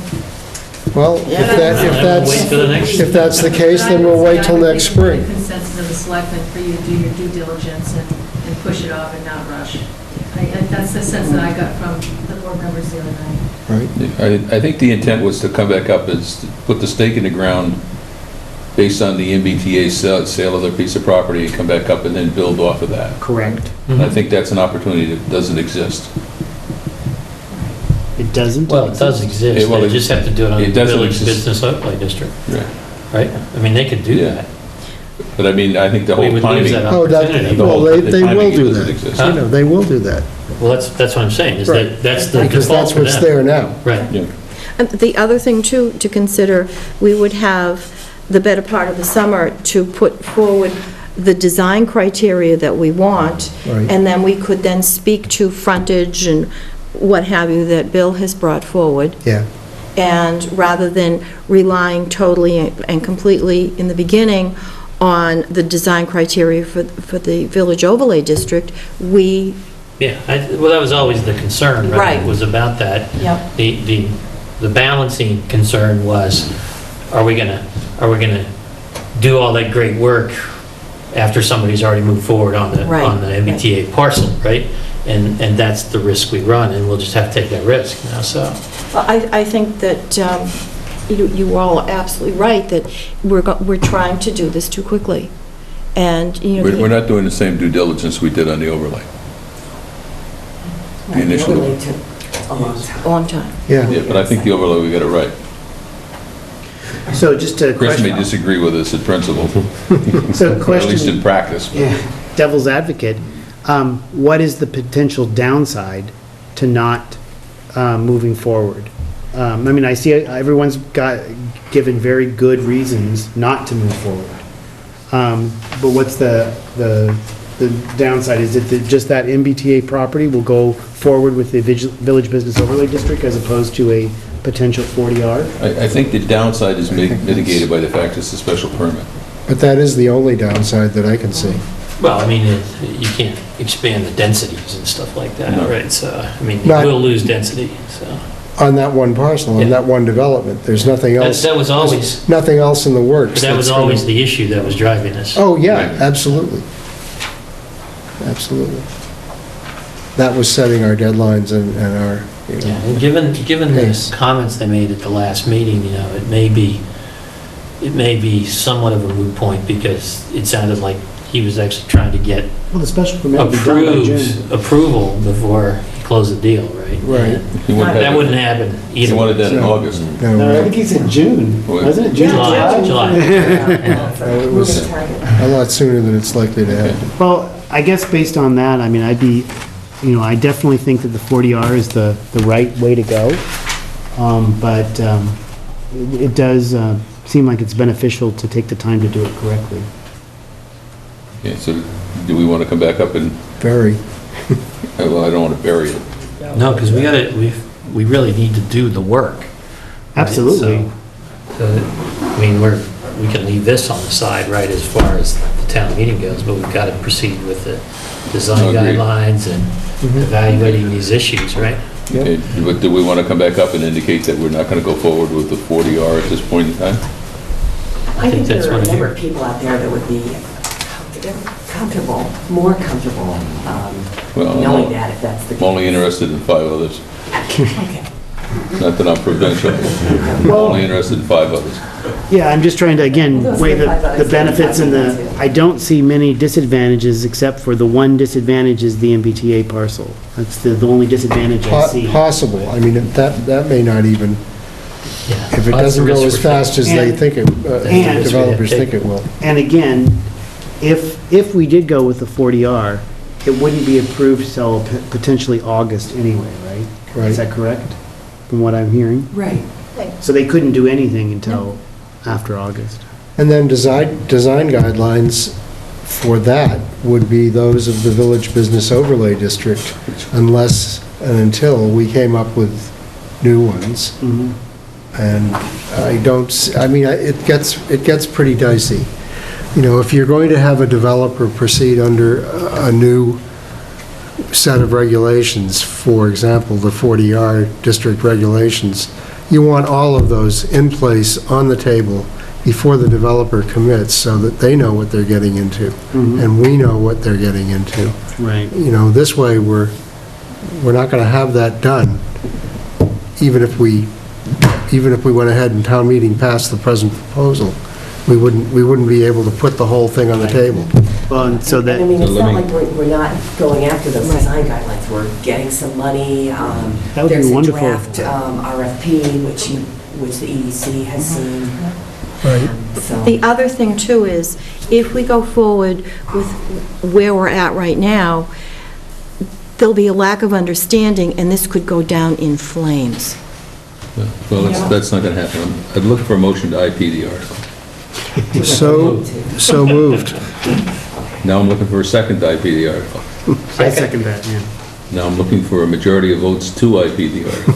All those in favor? Aye. Okay.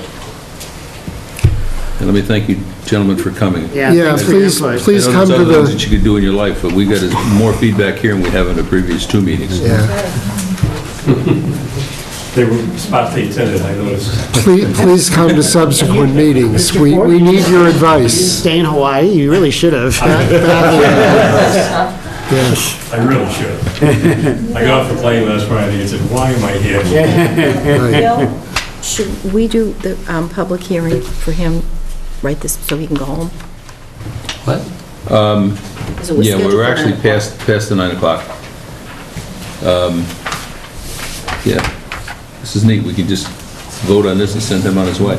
Yeah, we have Okay. a Oh, motion. Do I have a continuation. motion? I'm going to go get more water. Before I Thank you, read Bill. this, Thanks, before I Bill. read this, where's my pineapple? From Hawaii.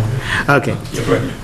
I move to accept the applicant's request to continue the public hearing for the mixed-use special permit in the Village Business Overlay District for 50 Country Way until March 12th, 2015 at 7:45 PM, and to continue the time for action until April 17th, 2015. Second. All those in favor? Aye. Good night, Chris. Hi, Chris. See you in a month. Now, if we do accessory dwelling, we can clean this place out. That's true. Okay, so the next article I'd be for that. is accessory dwelling amending the bylaw. Basically, what we're looking to do is to add some definitions and reestablish a maximum, address the maximum size. Laura, you have any comments on that? Just looking to, so we really, I think have, 126. okay. Well, we have to look over the Okay. I just got that. I know, don't worry about it. So we're adding some definitions for some pieces of the accessory dwelling bylaw that have been undefined and where they've been defined in different ways, and it's been somewhat confusing. So the net floor area now is going to have a definition, the primary dwelling is going to have a definition, and further, in section 530, the accessory dwelling criteria are now going to have more explanation about what is subsidiary, that the accessory dwelling is going to be subsidiary in mass and scale to the primary dwelling, and describe the visual relationship between the two, the consistency and architectural similarity, and I think that phrasing is going to be really helpful to people designing these, and as well as you reviewing them. The other main piece in here, which is the same in both of these, is to set a maximum square footage of 900 square feet or 40% of the total square footage of the primary dwelling, whichever is less. And the planning board reached the conclusion to add this after, I think, a lot of discussion, a lot of thought, and input from a lot of different people. It certainly is not going to make everyone happy. I think that they know that, and they may have to kind of reconsider whether this is still the direction that they want to go. But so far it is, and one of the things that the planning board looked at was that there really were a minority of accessory dwellings in excess of 900 square feet. There were only really a very few of them, maybe about 4 or 5 of them out of 50. And I think that kind of explains why they did what they did. Comments from the board? Questions from the public? We've talked about this, I think, at length. Yeah, just a comment. The only other additional kind of input I would give to the choice of 900 square feet is that we looked at surrounding towns and concluded that the 900 square feet was, rather more generous than many of those surrounding towns, and certainly not less generous or more restrictive. And I'd only like to throw in, I'm, as I've expressed before, I think differently. And I think that in a way we're restricting ourselves, but I know this is the decision generally of the board, so I'll have a different point of view at the town meeting, because I think it's restrictive and you're trying to solve a problem, and I don't think this is the way to solve it. I understand you're trying to put something, I think there's maybe a better way, it may be harder to get to, but I think in making it like this, there are particular cases where someone needs more square footage.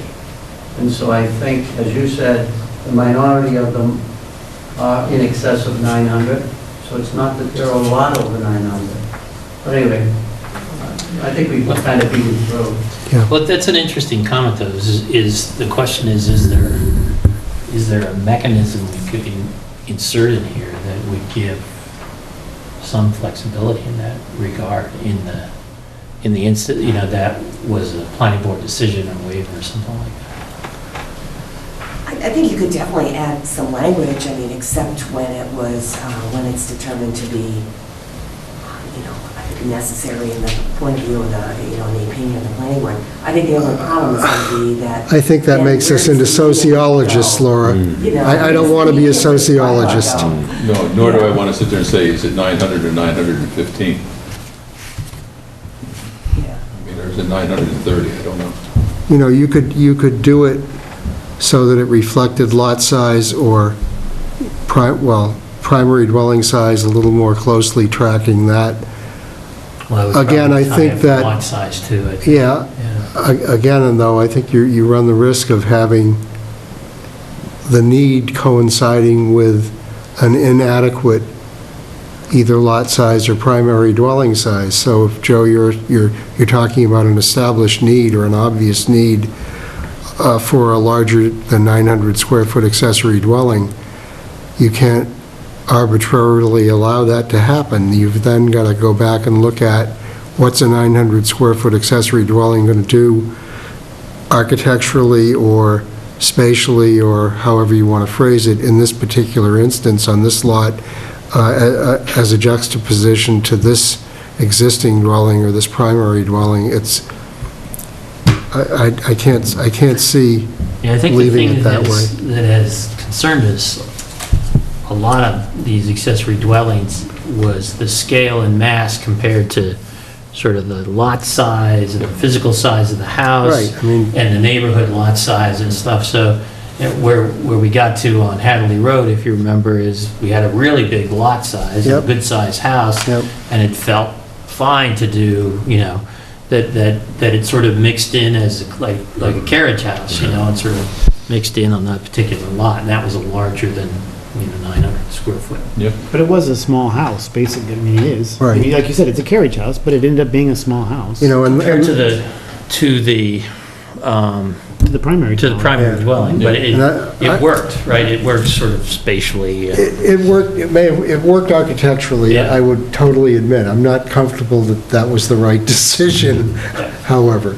One of the primary... the primary tenets when this was laid down was that it wants to avoid the creation or the appearance of the creation of two houses on one lot. Right.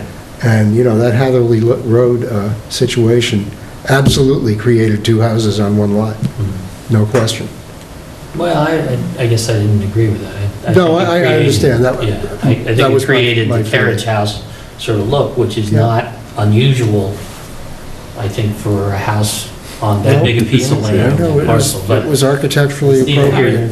Well, I think we discussed... That's what swayed me on that one. Had the two structures already been built, and it was a carriage house, would I make it an accessory dwelling? Anyway. And it was far set from the lot. The lot was really big. Water under the dam. I think that we have looked at the other towns, because I know we discussed like 1,200 square feet, we've discussed other values, and it's always come back to that 900 is more than generous, so. I was just trying to find a way to add some flexibility in, in the odd case, so to speak. But things have a way of working out right. Do I have a motion that I... If someone wants to make a motion that move to support, would recommend positively to town meeting and to follow up with a more detailed report. Do I have a second to that? Doesn't it seem kind of redundant? I mean, it was the planning board who's submitting it, right? It has what we're doing now is... What she said. All right. And I have a second. All those in favor? Aye. Thanks, Joe. We'll see see what town So meeting. the next item is the article for building height definition and side setback for elevations in flood zones. Maybe Bob wants to talk about this. We'll let maybe? Bob cover You that. sent a note out, Bob. Yeah. Okay, yeah, where do I find it? Where was yours, Bill? Because I marked. It's right in the I marked front. on yours. Right in the front. Oh, Second page. oh, okay. I got one here that's been marked for you. Yeah, right. I leaned over and marked yours. Where is it?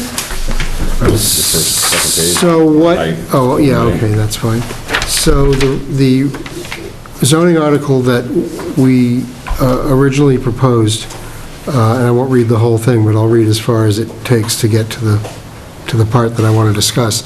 In connection with elevation of an existing structure above the base flood elevation, as determined by the current National Flood Insurance rate maps, or the repair and restoration of structures damaged or destroyed by accidental causes.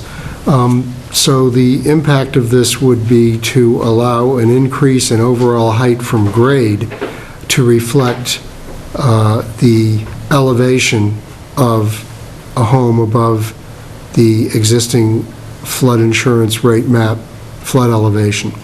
In a velocity zone that's 2 feet to the bottom of the primary structure of the platform that supports the house. In the A zone, it's 1 foot above the flood elevation to the main first floor level. And that's fine. I think this is very good, and you know, I'll go through the rest of it and be very supportive of it. However, when you add the phrase "or the repair," in other words, you can invoke this guideline for the elevation above flood level, or the repair and restoration of structures damaged or destroyed by accidental causes. I'm proposing that we strike that phrase. I don't think it adds anything, and I think it creates a loophole. Somebody has a fire or something. Exactly, it creates a loophole that if my house 4 miles from the ocean is destroyed by a gas explosion or a tree falling on it or something like that, I can get the benefit of this changed bylaw, which I think is not the intent. Was the intent here that it was, you know, damaged or destroyed by flood? I presume, I honestly don't know. But it's redundant in any case. I mean, if you're elevating it, So, Do we need to specifically or affirmatively state that if somebody's repairing or restoring a structure that's been damaged, you know, by flooding or whatever, that they have the right to raise it? Or if we strike it out, do they not have the right to raise it in that instance? no, if it's sufficiently damaged, I think it's over 50% of the assessed value of the building, you must raise it. That's state building code and MEMA regulations. so, just so I understand, right now, you'd like it to say, elevation is determined by the current National Flood Insurance rate maps, and then that's it, and then... Period. The vertical distance between the sill and the ridge, right? Now, for something like that, logistically, would we have to re-advertise it? No, because it's just a little minor change. Okay. I might say that Neil Duggan, the building commissioner, agrees on this. We discussed it, so that input is also there. I think, you know, I'm trying to remember back about how this article came to be, and I think he either brought this in from Marshfield, or maybe I brought it in from Marshfield, but I am wondering, or maybe it came from somewhere else, but I think Neil was very involved in looking at the first couple drafts of it. And I wonder if maybe the purpose of that language was that it's one thing if you're elevating an existing structure, but if your house has been completely destroyed by a flood, it's been knocked off its foundation, and it's no longer what you could call an existing structure. It's been torn apart. You know, the beams have been, you know, the windows are messed up, the beams are torn out, whatever. and you want to rebuild that, I believe, under zoning, you have the right to rebuild. Yes, yeah, sure. So if you can rebuild, and you're just going to rebuild the existing structure, that you should be able to get the benefit of this. Yeah, I would agree with that. But I mean, the exact wording is... Now that you mention it, I would agree with that.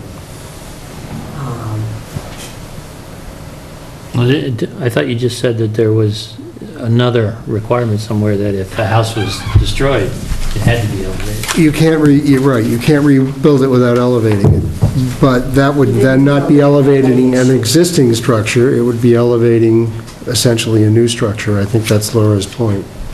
Yeah, and you could bump into that height, that maximum height. Well, you'd want to have the height Oh, I see.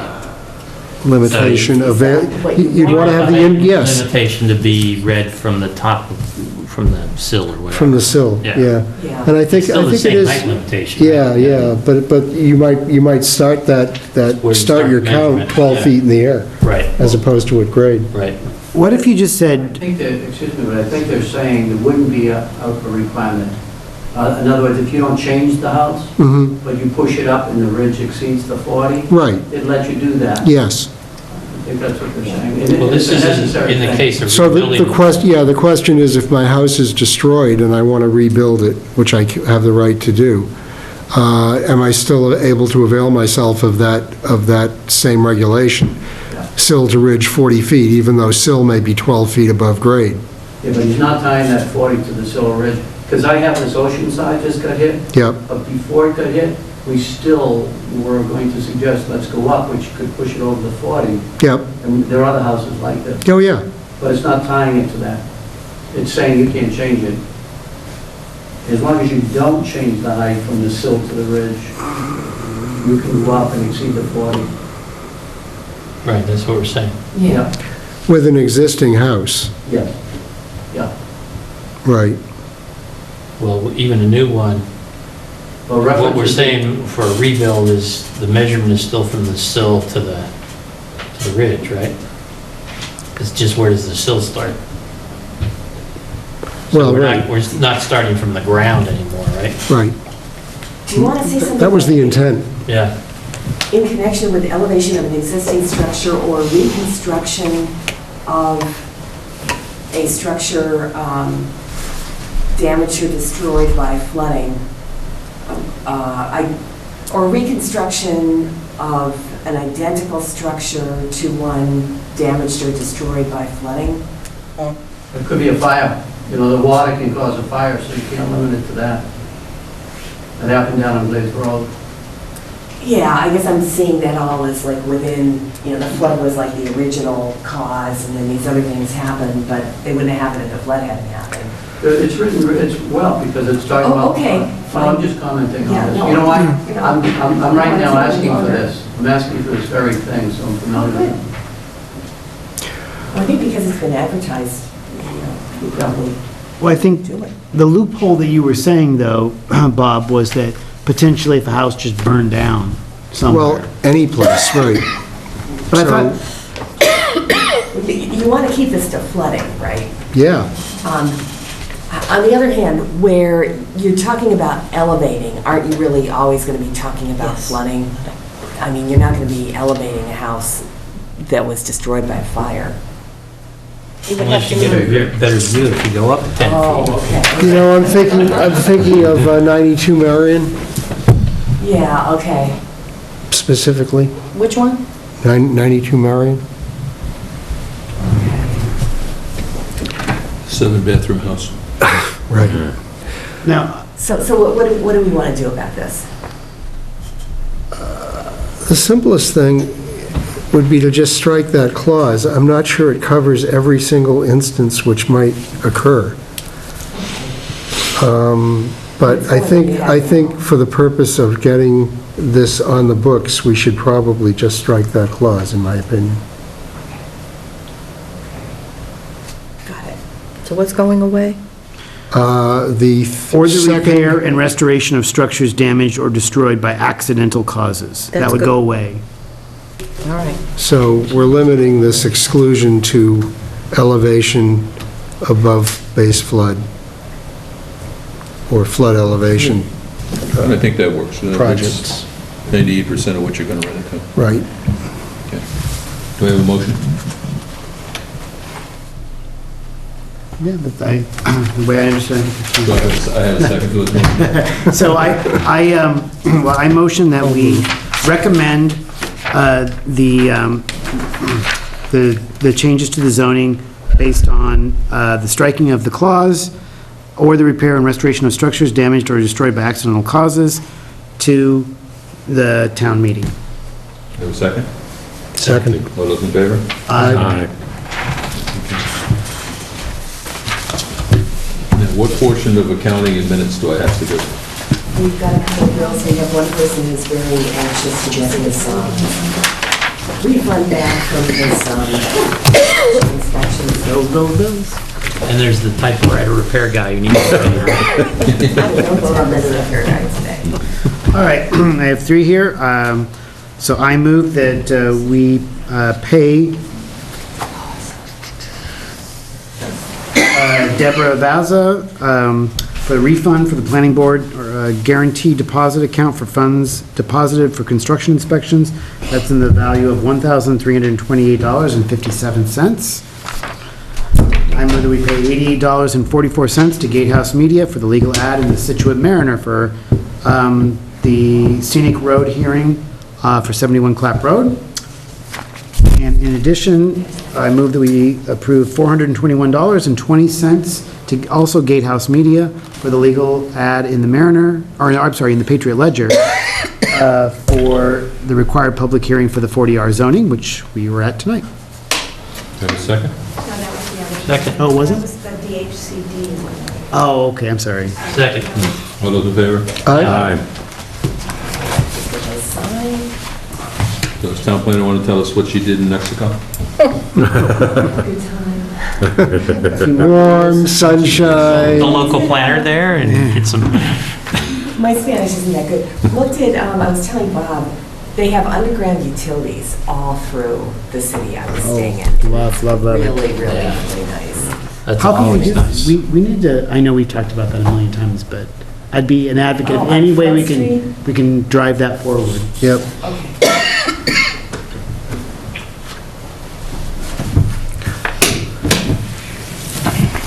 What You town? you can do the honors, Bob. I didn't bring a pen tonight. What was that? Oh, certainly. About 5 to 6 hours Right. in Mexico City. Okay, do you have three? Well, All right, good. Got three? Bag it then. Yeah. All right.